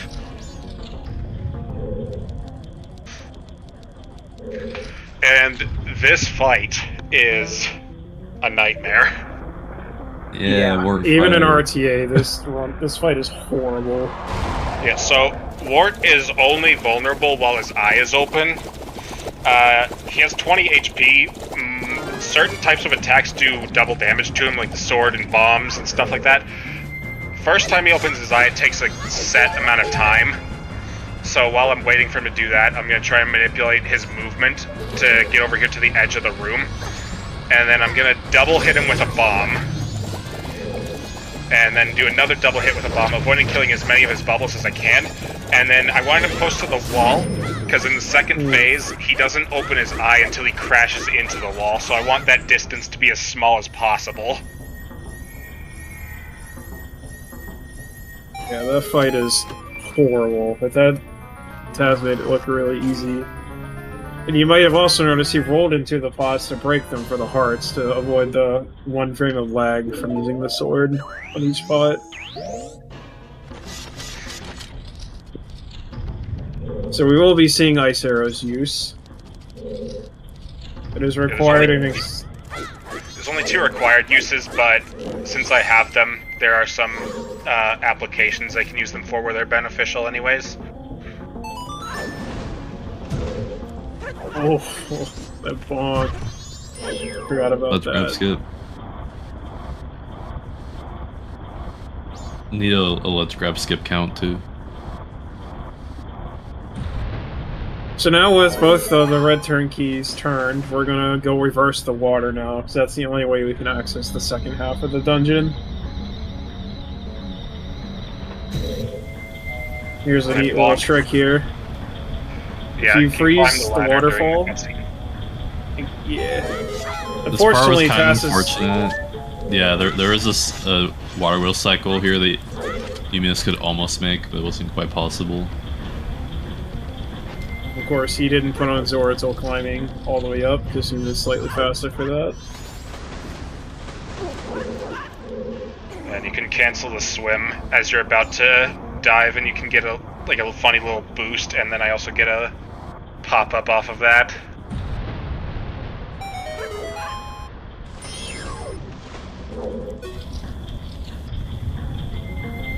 Don't do the Shroud RCA. Yeah. So, we didn't equip Hookshot to get onto this water over here, but there's a very precise Goron roll you can do to get on here. If I didn't do that Goron pound, I actually would have fallen off because the water would have pushed me out. Let's grab skip. Yeah, he's definitely pushing that.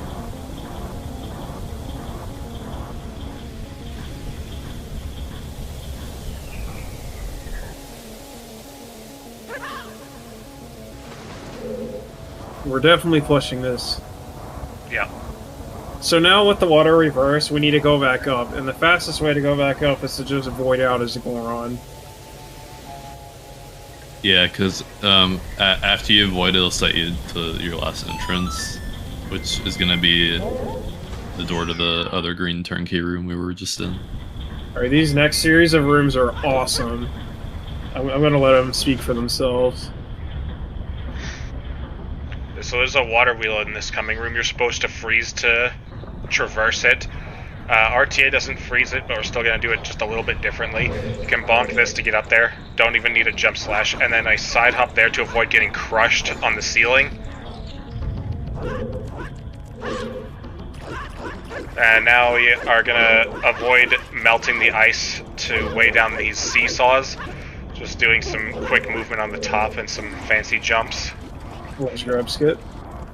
And I also need to manipulate RNG for that real bomb chew over there, so that he is not in my way coming up here, because there's a precise jump you can do here to get onto that. That jump is kind of finicky, RT, because of the slope. If you don't do it just right, you just roll off and don't jump. So now we're gonna go fight Gaiorg. We've done everything we need to do. There's one more little trick here.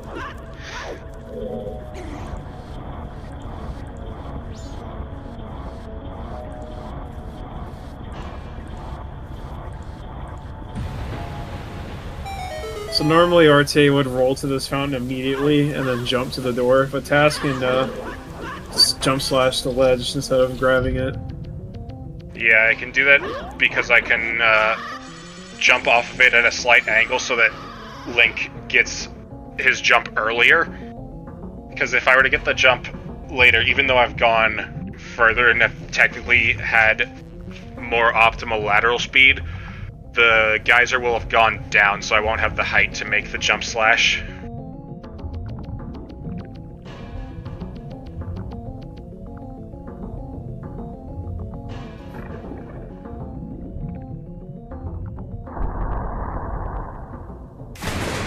So our goal for the Gaiorg fight is going to be trying to avoid taking off Zora, also going fast.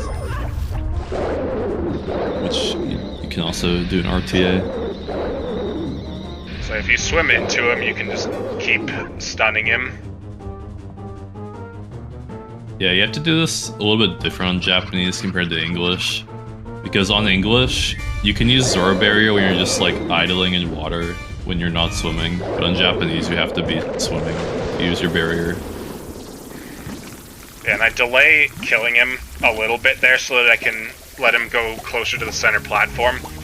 If he's further away from the center platform, he'll do extra bounces in the water before hopping onto the platform and like going into the last part of his death animation. And that takes a lot longer than you would think. So yeah, that was Great Bay Temple. Insane dungeon.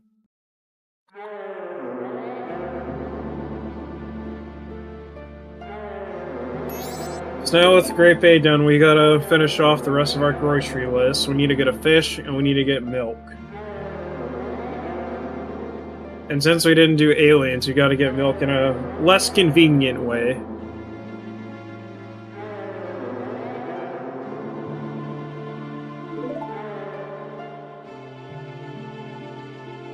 Yeah, so at this point we're kind of gonna go where you'd expect. We're gonna be trying to head up to Ikana and hit the graveyard on the way so that we can get Song of Storms, because we do need that to get Gibdo Mask. And then we need Gibdo Mask to get through the well.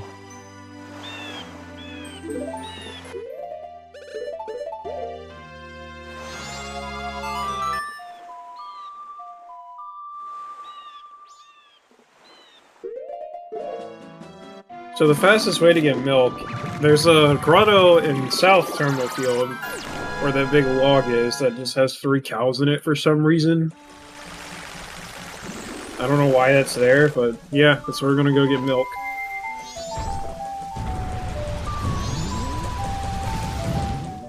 Yeah, it can be opened with an explosive. And my fastest way of setting off an explosive is going to be to use a bomb chew. I'm just going to drop it and then stab it.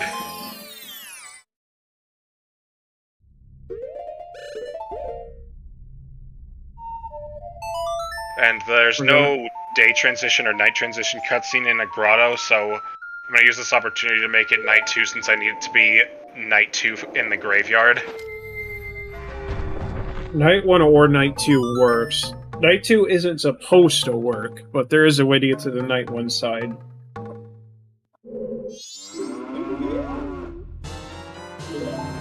Yeah, and we don't want to go all the way to Night 3, because the only grave you can open normally without glitches is Dampe's grave, and at that point there's no way to get Song of Storms.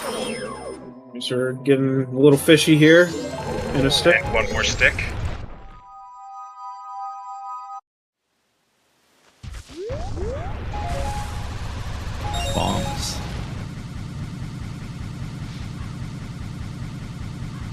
So we're not calling Epona to traverse this path leading up to the graveyard. Instead, we're going to do more RNG manipulation to get these bubbles really close to the fences so I can damage boost off of them, and also land right on the edge so that I fall off after landing on it so I don't have to watch the slow animation. And then this one, we're going to not cancel the Goron Pound right away, so he'll actually push me over top of the ground instead of having to knock me down to get up there. So since we're jinxed from those damage boosts, we can't use our sword. Normally the RTA strat would be to use Deku Stick power crowd stats, but there's another strat that's pretty much just as fast.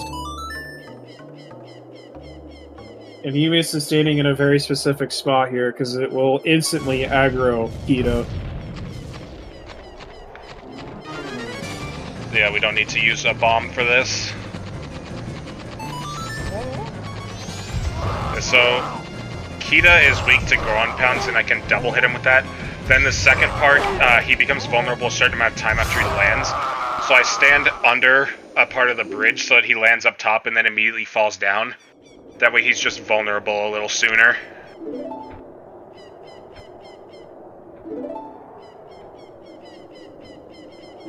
And with Kita defeated, all of the lag in the graveyard is eradicated. He is the soul lagger. He's a big boy.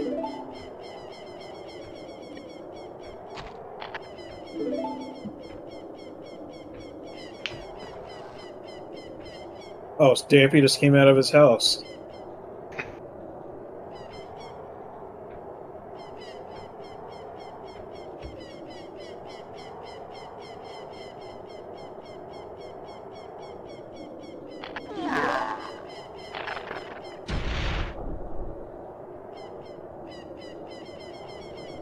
And yeah, so the broken bridge has some funky collision here, so if I back up just a little bit and then convert that into a Goron roll, I can cross it without having to switch back to human. Neat little time saver. Yeah, and RTA people switch back to human for that. Well, I guess normally in RT, you kill him as human. Yeah, yeah, we need the captain set just so that we can open the grave here. And then after... Normally you're not supposed to be able to get to the Song of Storm side from here, but there is a little trick you can do to get over there. Yeah. Not like crazy precise, but like a kind of precise jump over the stalagmite. You would take that much slower RTA, because that is a bit really finicky to do. Like, it's very picky based on position, speed, and angle. We're on side hop. On side up. Yeah, and we're just gonna punch the heck out of this guy. Punch him! Punch him!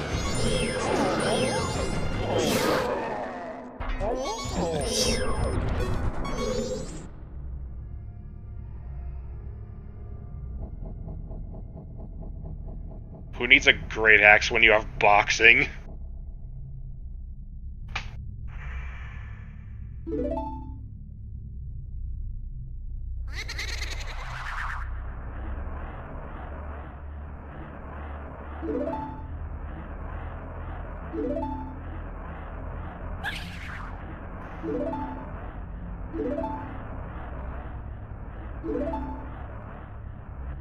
You might notice a bomb drop over there. Yeah, more RNG manip. though that bomb drop's like a 9 and 16, so it's not that bad. Yeah, it's pretty likely to get.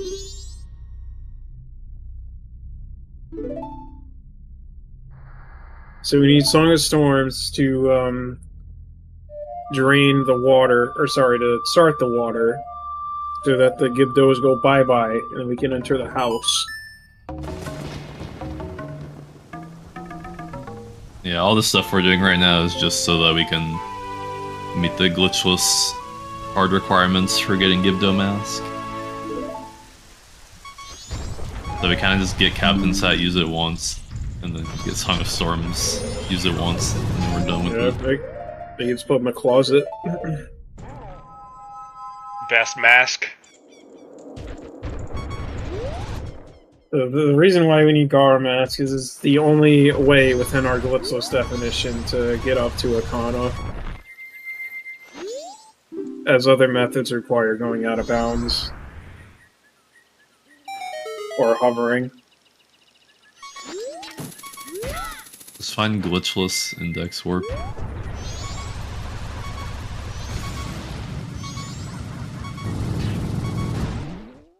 Nice continuous wall bouncing there.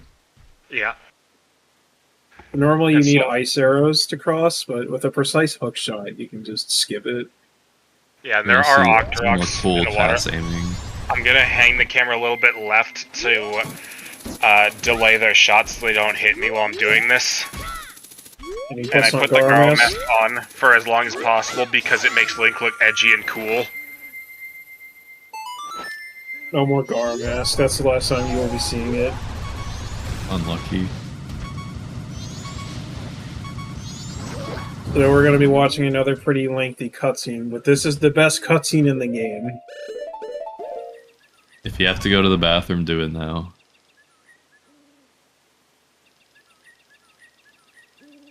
Yes, Tanner. Thanks for asking.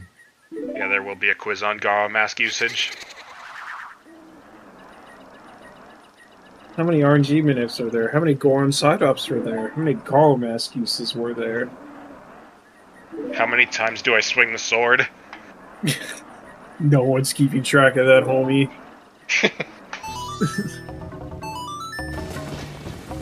This test was designed for you to fail it.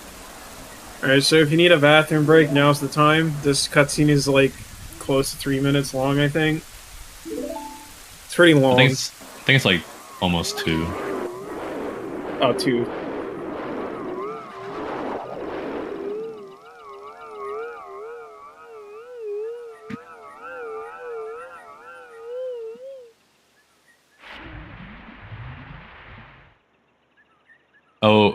Oh right, it's 25 minutes, my bad.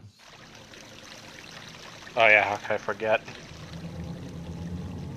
I might have to go get some food in that case if it's that long.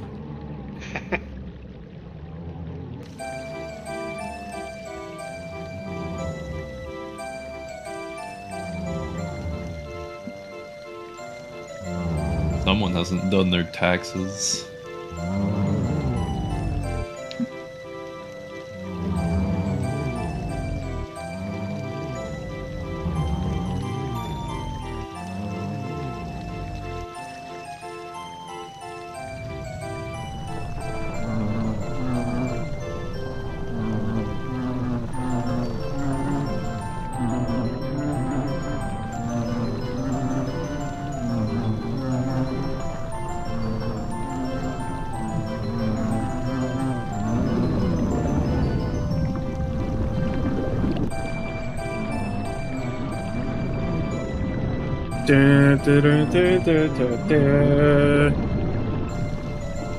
Sure, I won't continue.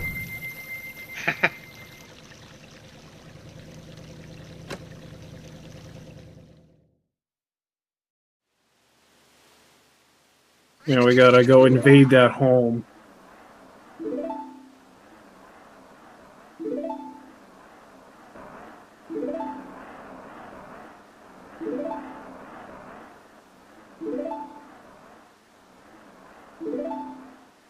Pretty sure Link is gonna get arrested for home invasion.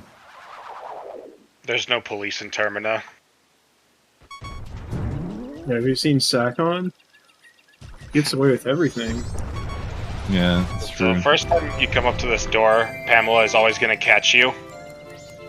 But after she goes inside, if you set off an explosive outside the front door, she'll come back outside to investigate, because that's logically what you would do if you heard a bomb go off outside your front door. You can skip the first instance of her going in the house if you have Stone Mask, though.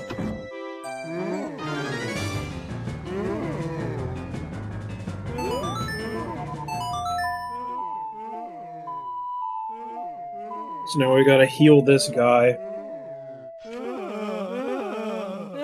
And with that, our grocery list is complete. We can now go DoorDash all of our items to the Gibdos.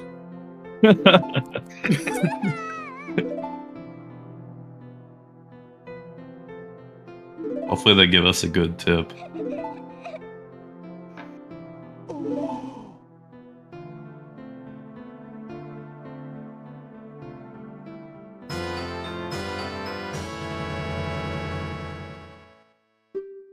And movement in this house is a little bit awkward.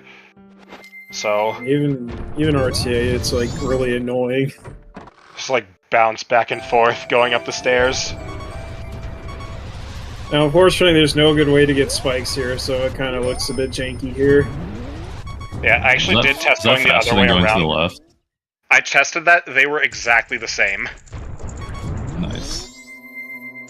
But this way saved more magic. This guy wants some beans. Goodbye, magic beans.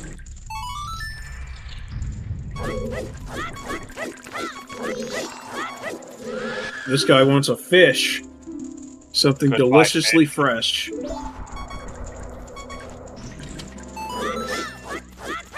Does that count as a humane fish release? And this guy wants some bombs. Or no, Deku Nuts. Yeah, next guy's bombs.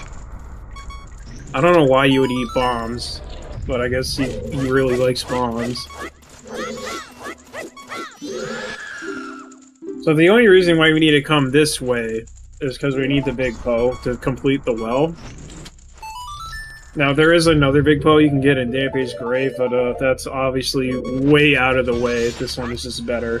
So we needed 10 bombs and 10 Deku Nuts for it. You can get the first hit with that bomb chew there. And you can just barely hit him with Deku Sticks before he starts attacking. And that kills him a little bit faster than the usual bomb or arrow strat. That's why he needed all those sticks. Yep. Clearly should have gotten Dampé Bottle and routed the big Poe with that. Funny enough, that is something that I was workshopping when we were coming up with the route for this. Oh yeah, I do remember that.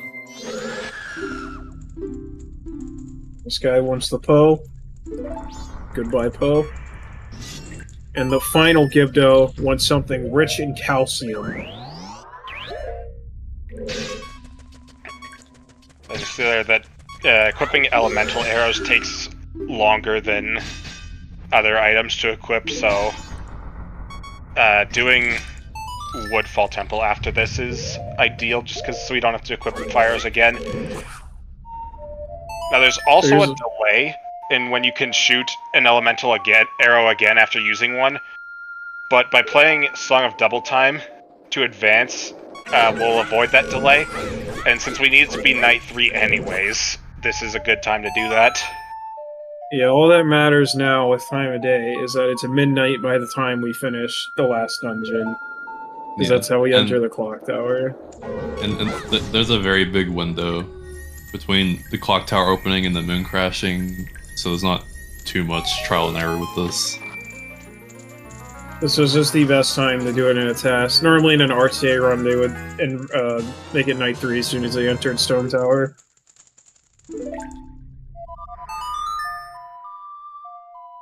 But since the TAS is faster, that is way too early. Yeah, I believe in Jess's PB, he made it. Oh, sorry, way too late. In Jess's PB, he made it Night 3 at the start of Stone Tower Temple, and it turned midnight either right before Twin Mold or during Twin Mold. So since we have fire arrows equipped, as Eumeus said, we're gonna go ahead and wrap up Woodfall right now.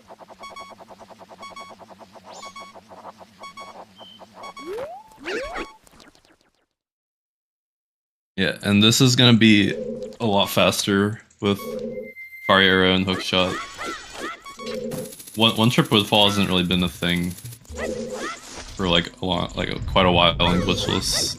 Been the general consensus for years now that two trip is better because you can light this torch with Fire Arrow. Normally you have to light the torch on that wooden flower. It plays a cutscene. Then you walk onto the middle and aim to shoot the torch from the lit torch on the wooden flower. And And then this stream we'd have to traverse with a Deku Flower and watch an extra cutscene without hookshot. I manipulated the Dragonfly there as well, so that I could target him while hookshotting, so I could rotate Link before I hit the target. That way I'd already have my side hop angle when I got up there.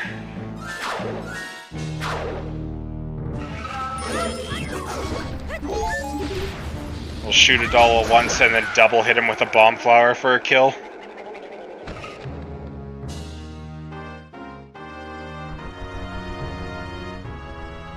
I did forget to mention, but this is a 3-heart challenge. We will not be collecting any heart containers. Yeah. The big thing in RTA is, like, if it wasn't for Wart, 3 hearts would be pretty easy. But Wart is, like, terrible in an RTA run with 3 hearts. Yeah, you want at least 4 for Wart. Some routes have 5.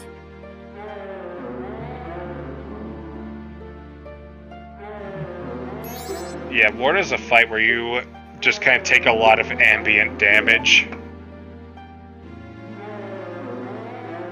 I know a lot of beginner runners will have to bring a fairy to Ward just because Ward is that awful.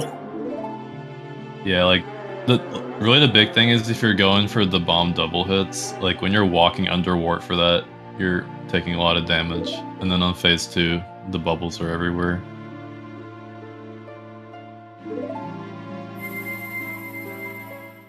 So we've completed 3 out of 4 dungeons. So the only things we have left to do are collect the Elegy of Emptiness, climb Stone Tower, beat Stone Tower, and beat Majora. So we're almost done.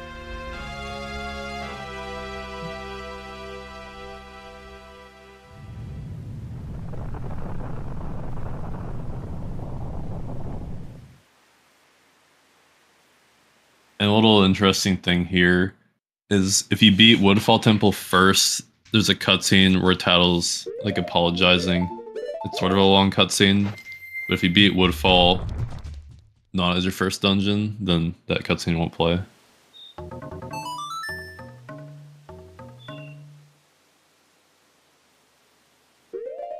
So the next thing on our list is Ikana Castle. And Ikana Castle is really cool too. Just wondering in particular. I'm going to be taking advantage of the fact that fire arrows are still on the C buttons as well, because you need fire arrows to shoot a frozen switch in the first room.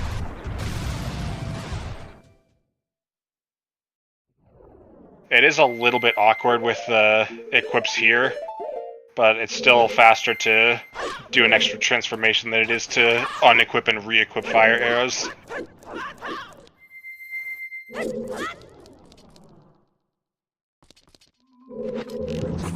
So this next room is really cool. We're going to be taking huge advantage of invincibility frames in this room. So yeah, normally if you go on top of this thing, it'll knock you over and you gotta do the long get-up animation, but it can't damage you if you have iframes, so we're gonna just take damage from bombs and use iframes all the way across. It works out great too, because we want to be low health anyways. Because of course we're going to be dying again. I side hop off the switch. I can avoid killing that first Skulltula, but it's not possible to avoid killing the second one. Yeah, and this is... Big Skulltulas are not like they are in OT in this game. They are insanely powerful. Yeah, and this is the reason we bought a keg. Yeah, so Eumeus has to wait a little bit, so it doesn't really matter how he moves through here too much.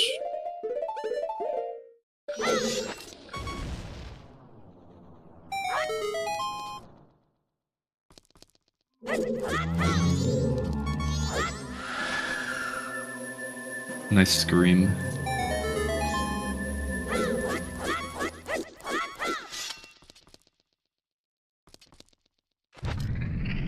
Just quick draw.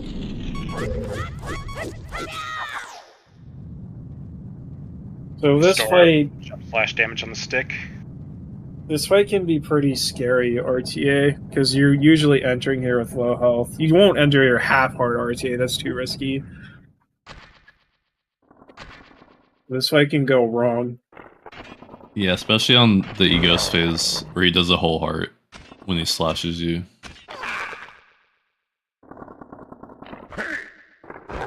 So I want to first close the distance to them, but I also want to melt this curtain, or burn it, I guess. Melt. want the light coming through here. And I want to hit them in a way that groups them together so that I can kill them on the same frame. That way I don't get extra hit stun effects.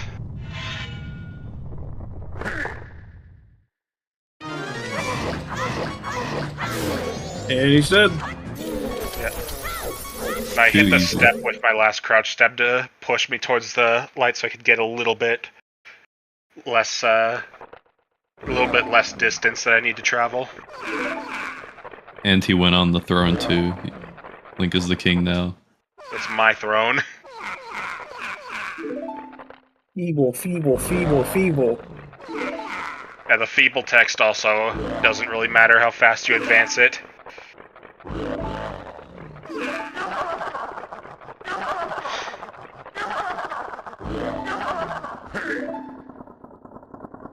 Getting the first two minions to behave was challenging. The king wasn't too bad.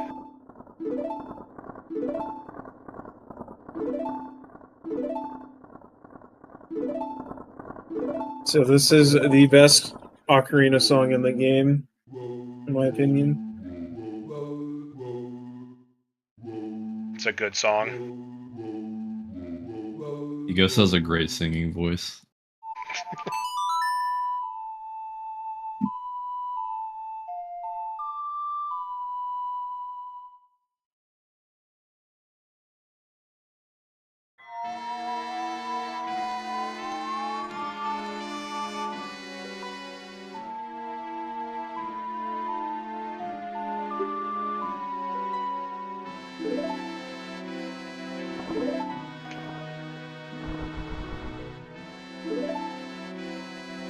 Here we're gonna do another death warp.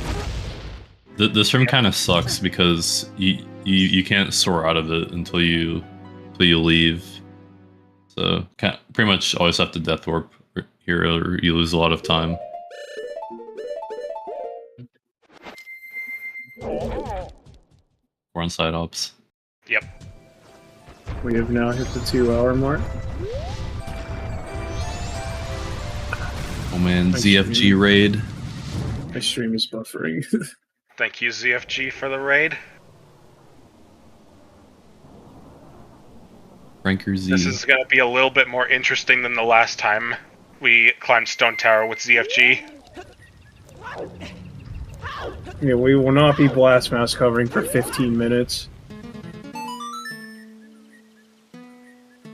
Got a 16 item low percent. So there's 3 switches for like each pathway to make these blocks go across. You can do it in a bit less though by making clever use of which switches you put it on. And also we use Zora Mask on that one just so that we're not using a repeat statue to get extra block cutscenes.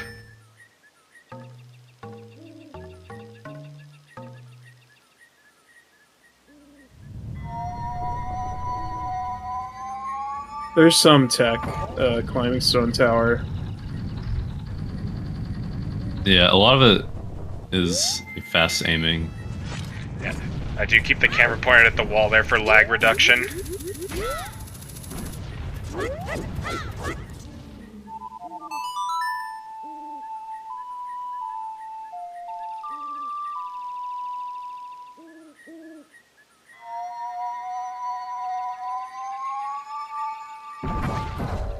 And then there's like a little window to do movement, like before the block cutscene starts. And here I'm gonna fire the hookshot as I step onto that switch so that I can get pulled to a higher hookshot target while these are moving.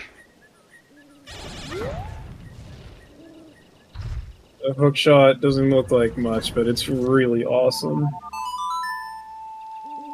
And we can skip playing more Elegy by just playing Elegy on this block, because this block will give us a ride to where we want to be.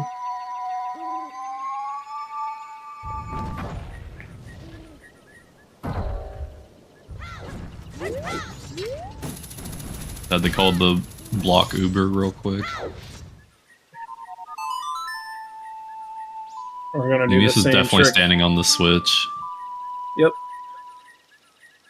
And we're gonna be doing the same trick here with riding the block, just playing LG on the block, just get playing LG an additional 2 times. Yep.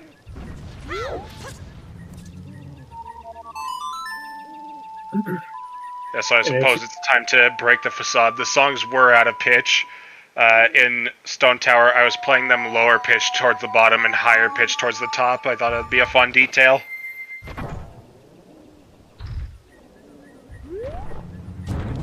Yeah, I'm sorry to anyone who went to visit their doctors after hearing the first few songs. It's all a facade.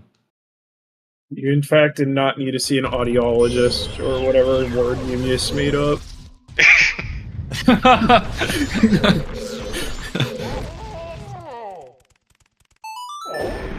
So it's a little faster to use that bomb chew to blow up the wall than it is to equip an explosive. So we will be playing LG 2 more times. The last 2 times. Because we don't have enough boxes to press down these switches.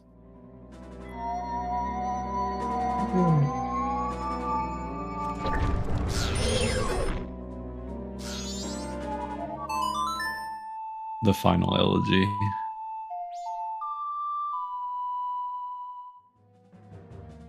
But wait, streamer, you need elegy to flip the dungeon, right? Stay tuned. Keep that in the back of your mind. So there's some Armos statues behind the sunblock here. So bomb chews are really good for this room. And we're going to be dropping these bomb chews in a specific way so that every single one of these will die on the same frame. Yeah, RTA does a similar strat with bomb chews. This room is the primary reason why we get bomb chews in RTA. It saves so much time in this room.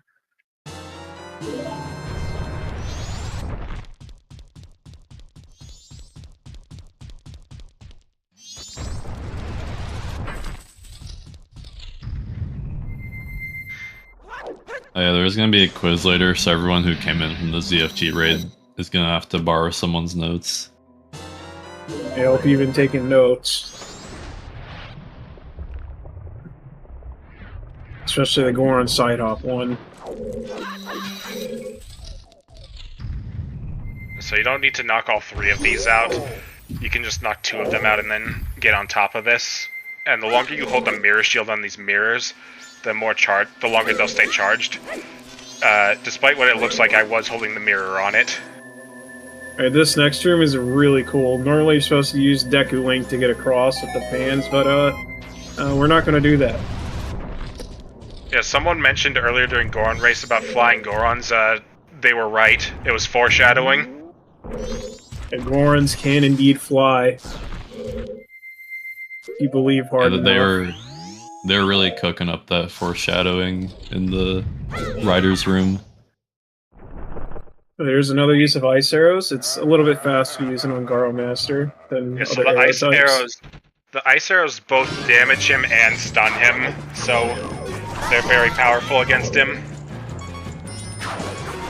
And where Link is after this cutscene is actually dependent on where Garo Master is, so after I kill him, I get to the side of him and roll to push him.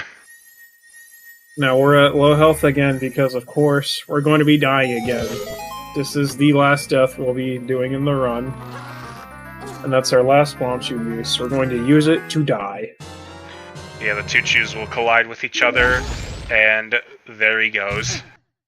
Yeah, you have to die pretty quickly after the light arrow text, because since the text is so long, the window for the fast death warp where you skip the jingle is a bit tighter. So it's time to invert the tower. We're not going to play LG. Before doing that, I do need to restock on my magic here real quick. So we're going to fire off the light arrow as we step on the switch. The arrow will remain in its position as the block moves, and then it'll continue its flight after the cutscene is finished and hit the switch. That shroud is on RTA, but they use a setup for it. And you should keep that strat in the back of your mind for now. Yeah, that will come up again. So, with Inverted Stone Tower, you can actually go to the left here instead of the right using some clever jumps. And when I suggested Eumeus try it, it was about a quarter second faster, but he would have to have gotten another stick, and getting another stick would have caused it a second. So it was overall slower by less than a second to go left. Yeah, which So we will be going right. I did not expect it to be that close. Classic strat. So here, we can hit this guy from down here with the light arrows. The first shot causes him to reel back, and I wouldn't actually be able to hit him again from there, so I need to go into normal first-person aiming, and then do backflips and side hops to get into a position where I can hit him again. And killing him from down here skips a small key in a couple of rooms, because now it can hookshot directly to the chest after the boss key. Getting past these guys was a delight.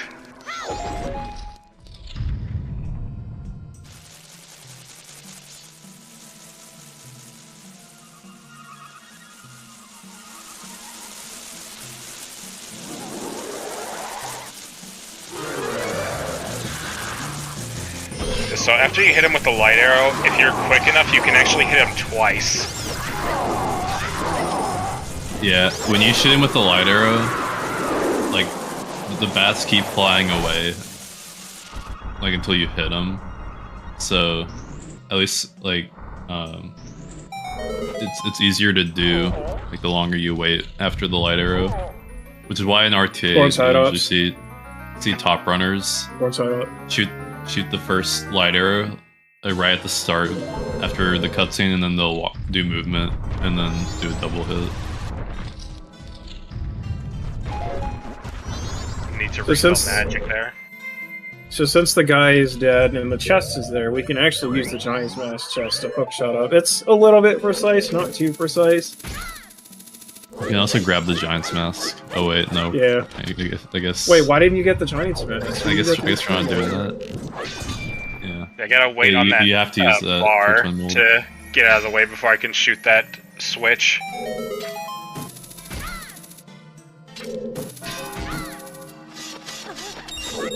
And I have 4 more bombs than I need, so we're just gonna drop them.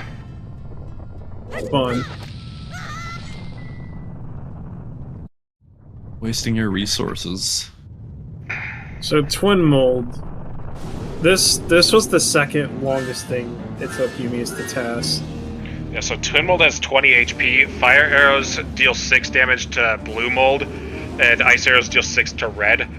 So 4 shots would be 18, that leaves them with 2 left over. So I'm gonna do something a little interesting to get that extra 2 damage. So we're gonna start off getting 2 Fire Arrow shots on Blue Mold. Then we're gonna manipulate them to come up right next to each other and hit them both with 1 bomb for 2 more damage. And this was the third and final contribution I told Eumeus. I had to remind him that the further away Twin Mold was, you could skip the magic arrow cooldown, because when you shoot them far enough away, they don't play the animation. Yeah, it's still longer than no magic arrows, but it's not as long as it normally is. And I also want Twin Mold to kind of curl towards me this way, so that on the last shot, the tail is closer than it is on the first shot. That's a crazy Twin Mold.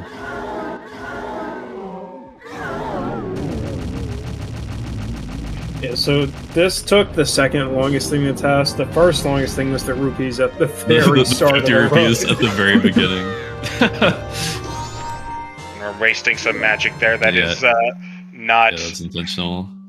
That is actually gonna come up. Yeah, because we don't actually want to use the magic arrows. We don't want to pause to equip bow. Yeah, if you're too low magic to shoot an elemental arrow with elemental arrows equipped, you'll just shoot normal arrows. It'll behave as the regular bow. Oh, all of the dungeons are done. It is midnight on the final day. It is time to go to the clock tower and face Majora.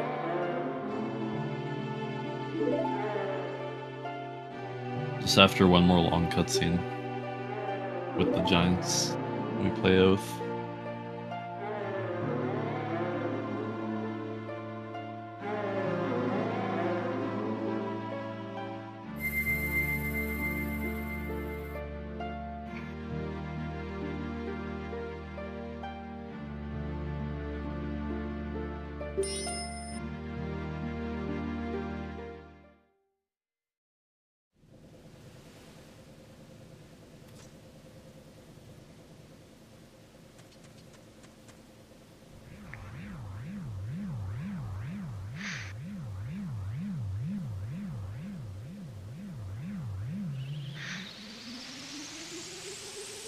I am going to be uploading this full on my YouTube channel without commentary, and I'm going to... Okay, yeah, Trez already has answered that. They're going to put that on the YouTube after the stream is over. Not right after, but that was something I was going to talk to them about after this, but they've already answered my question.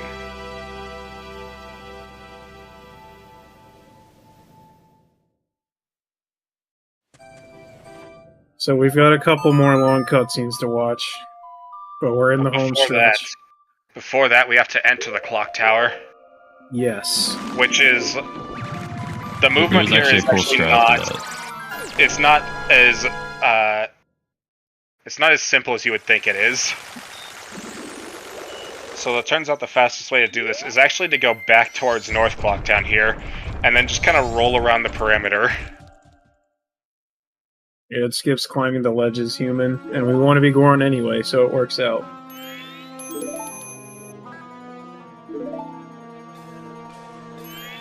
Yeah, we have the whole Giants cutscene and entering the moon, so this is a nice break to use the restroom if you need to.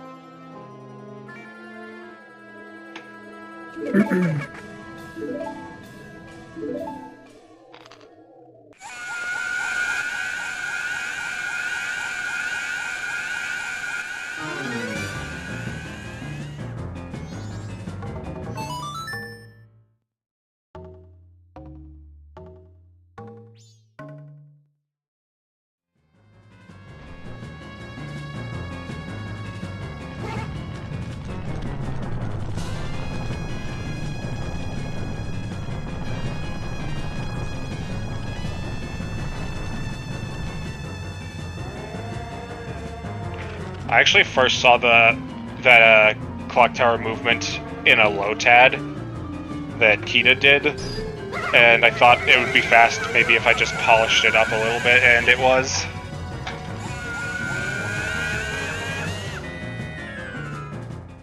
A lot of working on a TAS, you're referencing a lot of work that was done by people before you.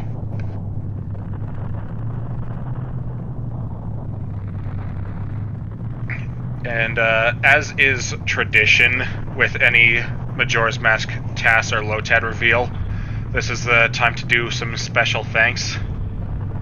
So, first mention is everyone in the Discord DM, the planning Discord, which is Imbued, Glitches and Stuff, Gigoppler, Jess, Fox, Trev Person, and Sample Name, for all helping with coming up with this route and helping with various ideas throughout. Fox also let me reference some of his work on a previous TAS, which helped a lot in Pirate's Fortress and also for the Gaiorg fight. DF, Imbued, and Gigoppler offered me a lot of good critical feedback, which there were several places where I was able to make improvements because of that feedback. After the Goron graveyard, I rolled on the wall, which I was wondering if that was out of bounds, and a Drucken Miller was able to get me a visual representation of the polygons so that I could see exactly where I could go without breaking the rules, which was nice. And Zero I already mentioned, but he was able to modify the Ocarina of Time collision viewer script so that I could see the paths in Pinnacle Rock when I was tasking that. Kita for being just Kita, legendary Kita, and he also gave me his wind measurement script for Lullaby Skip.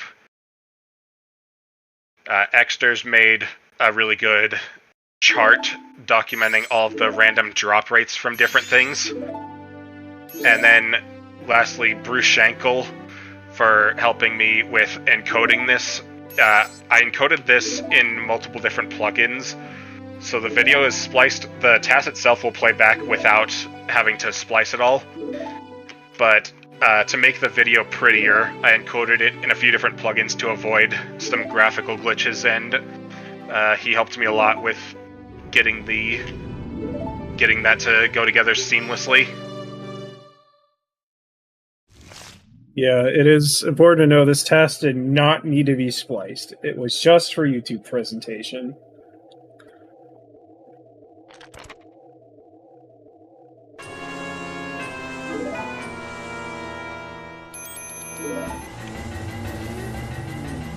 Because emulators are notoriously buggy for the N64 Zeldas.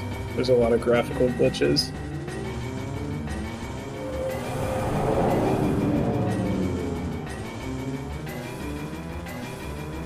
Wow, plot twist. The mask was the bad guy. Wow. Oh my. It wasn't the Skull Kid, it was the mask.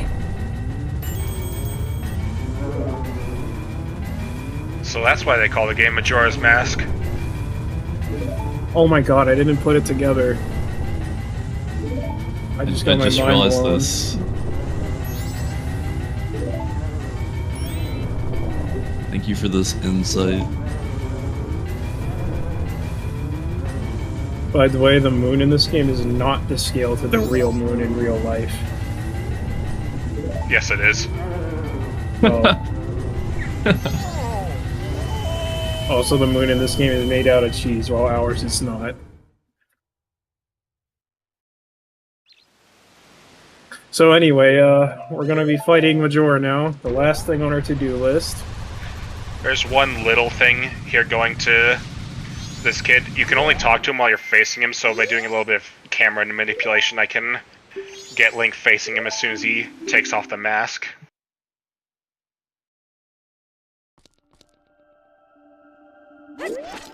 So yeah, Majora has 3 distinct phases: Mask, Incarnation, and Wrath. Starting with Mask, you have to first knock him down so you can hit him.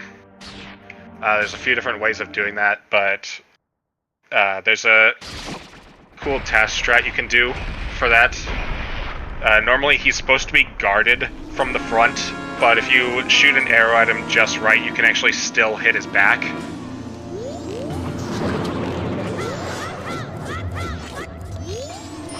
And there's our last stick. Yeah, as I was mentioned earlier, Eumeus wasted magic so that he wouldn't be shooting ice arrows, and he wouldn't have to equip over them. Yeah. And as we're going to go into Incarnation, there's a thing that can happen, it's super rare, where Incarnation just kind of trips right away and will slide into a corner of the room without you having to knock him down. That's not going to happen here. Something better is going to happen, and the astute viewer can already see what's about to happen. Or the stone tower thing that we mentioned like 10 minutes ago. So yeah, we fired an arrow right before the mask phase ended. So there was an arrow waiting to hit Incarnation frame 1 as soon as that fight started. And that was a little bit faster. Right into my lap. And it was a little bit faster than the instant drop. Yeah, our real-time timing will end after 25 shubs. And time. 2:22:12 or 44. So yeah, the official timing as calculated for RTA time, it would be 2:22:43.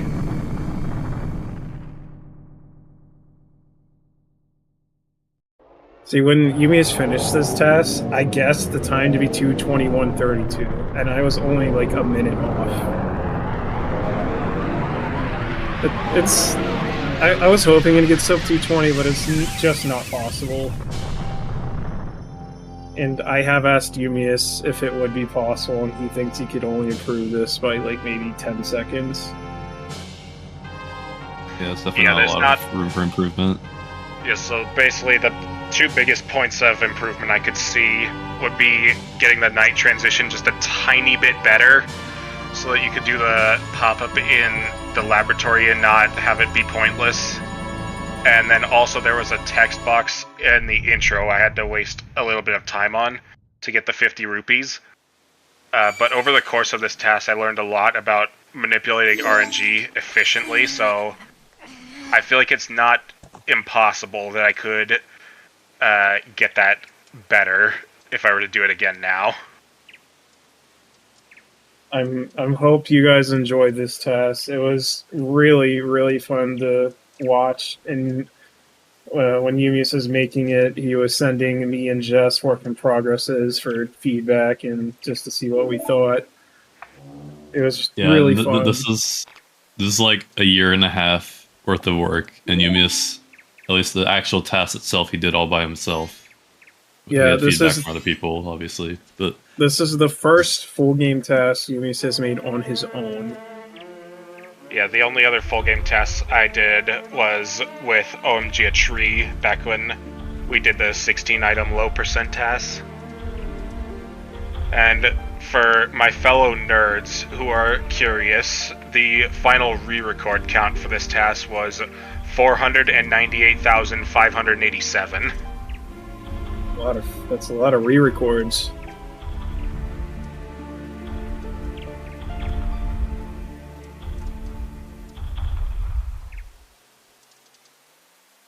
And to be honest, a year and a half on a single task isn't that long when you consider how much RNG there was in this run. Yeah, I was bringing my laptop to work so I could work on it during my lunch breaks.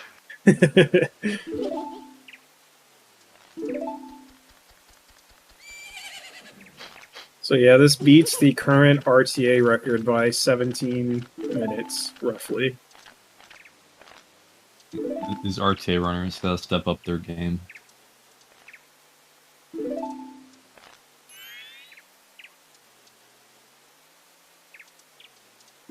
Yeah, Jess has got to step it up.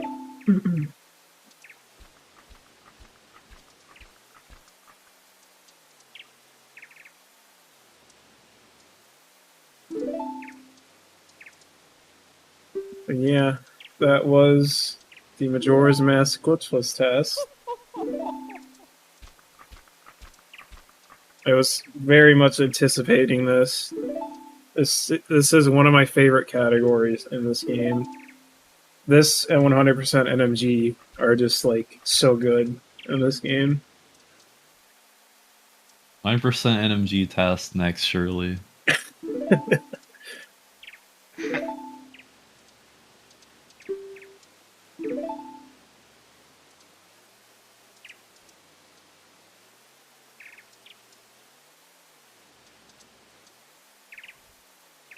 So that's it. The last input was just made. Now the credits will roll.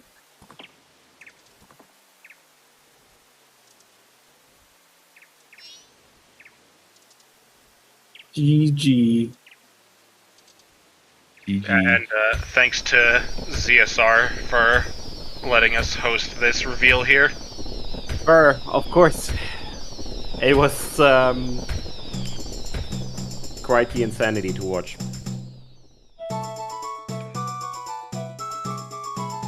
Now here's quiz time. How many Goron side-offs were there in this run?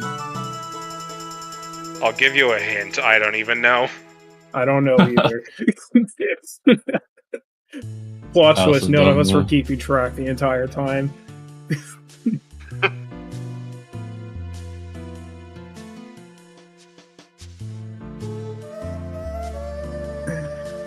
At least one. At least True. one. Yeah, that's correct.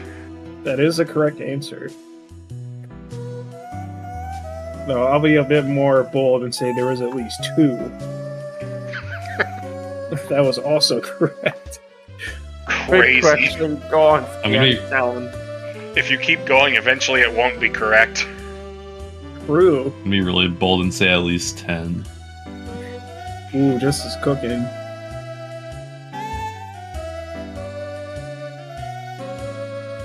Yeah, it's cool being able to commentate one of my favorite categories of this game. Yeah, same. It just goes to show you Glitchless isn't always boring. Sometimes it's very interesting and cool.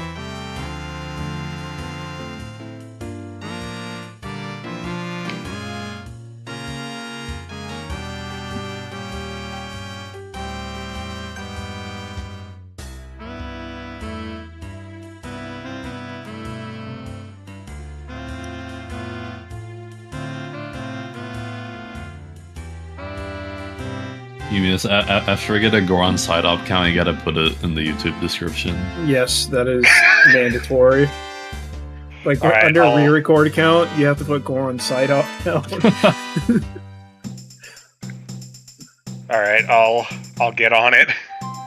I mean, I'm sure you remember where you did them. I can probably count up all the ones that actually did something, but I know there were some I did in a whiz rope just while waiting, and I don't know how many it was there.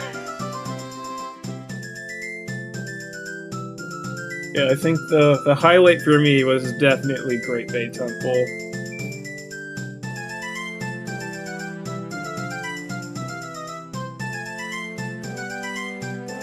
Yeah, Great Bay Yeah, Temple alone was like 50,000 re-records. Yeah, unfortunately, Eumeus did not get the true ending. His next project is Glitchless 80% true ending. Yeah, totally. Eumeus does have something else in the works, but I will not disclose what that is. It's a surprise. It's a top secret.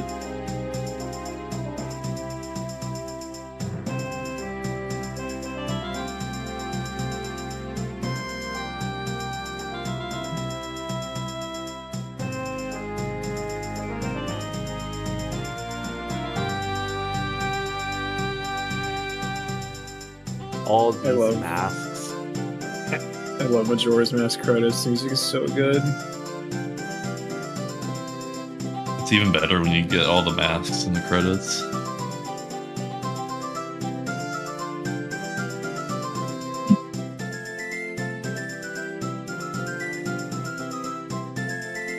So has anyone seen the Blue Dog finally win without cheating? If someone yeah. ever makes a Hundo NMG TAS, I want that to happen in the TAS. Dude, they're gonna be there forever. Just add an Good. extra month onto the TAS. Is the Blue Dog closer? No. Okay, then it's not worth it. Yes, it is.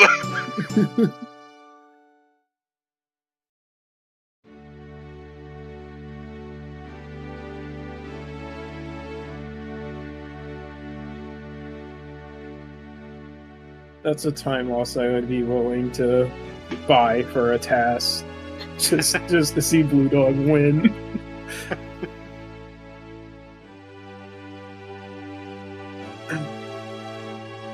Let's pick Gold Dog because it's good, but I wonder like which dog's actually the closest usually. It is unfortunate that aliens could not be viable in the task, because I feel like routing around that would have been so cool.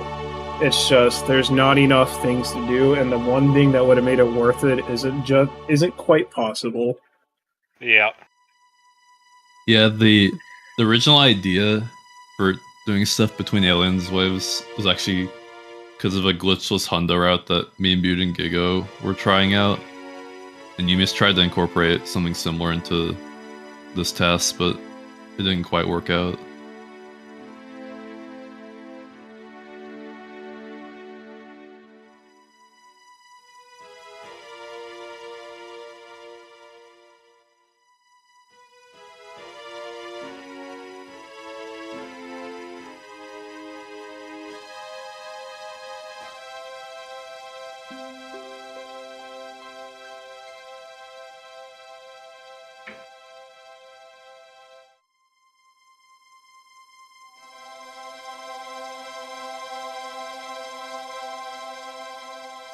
And with that, The end.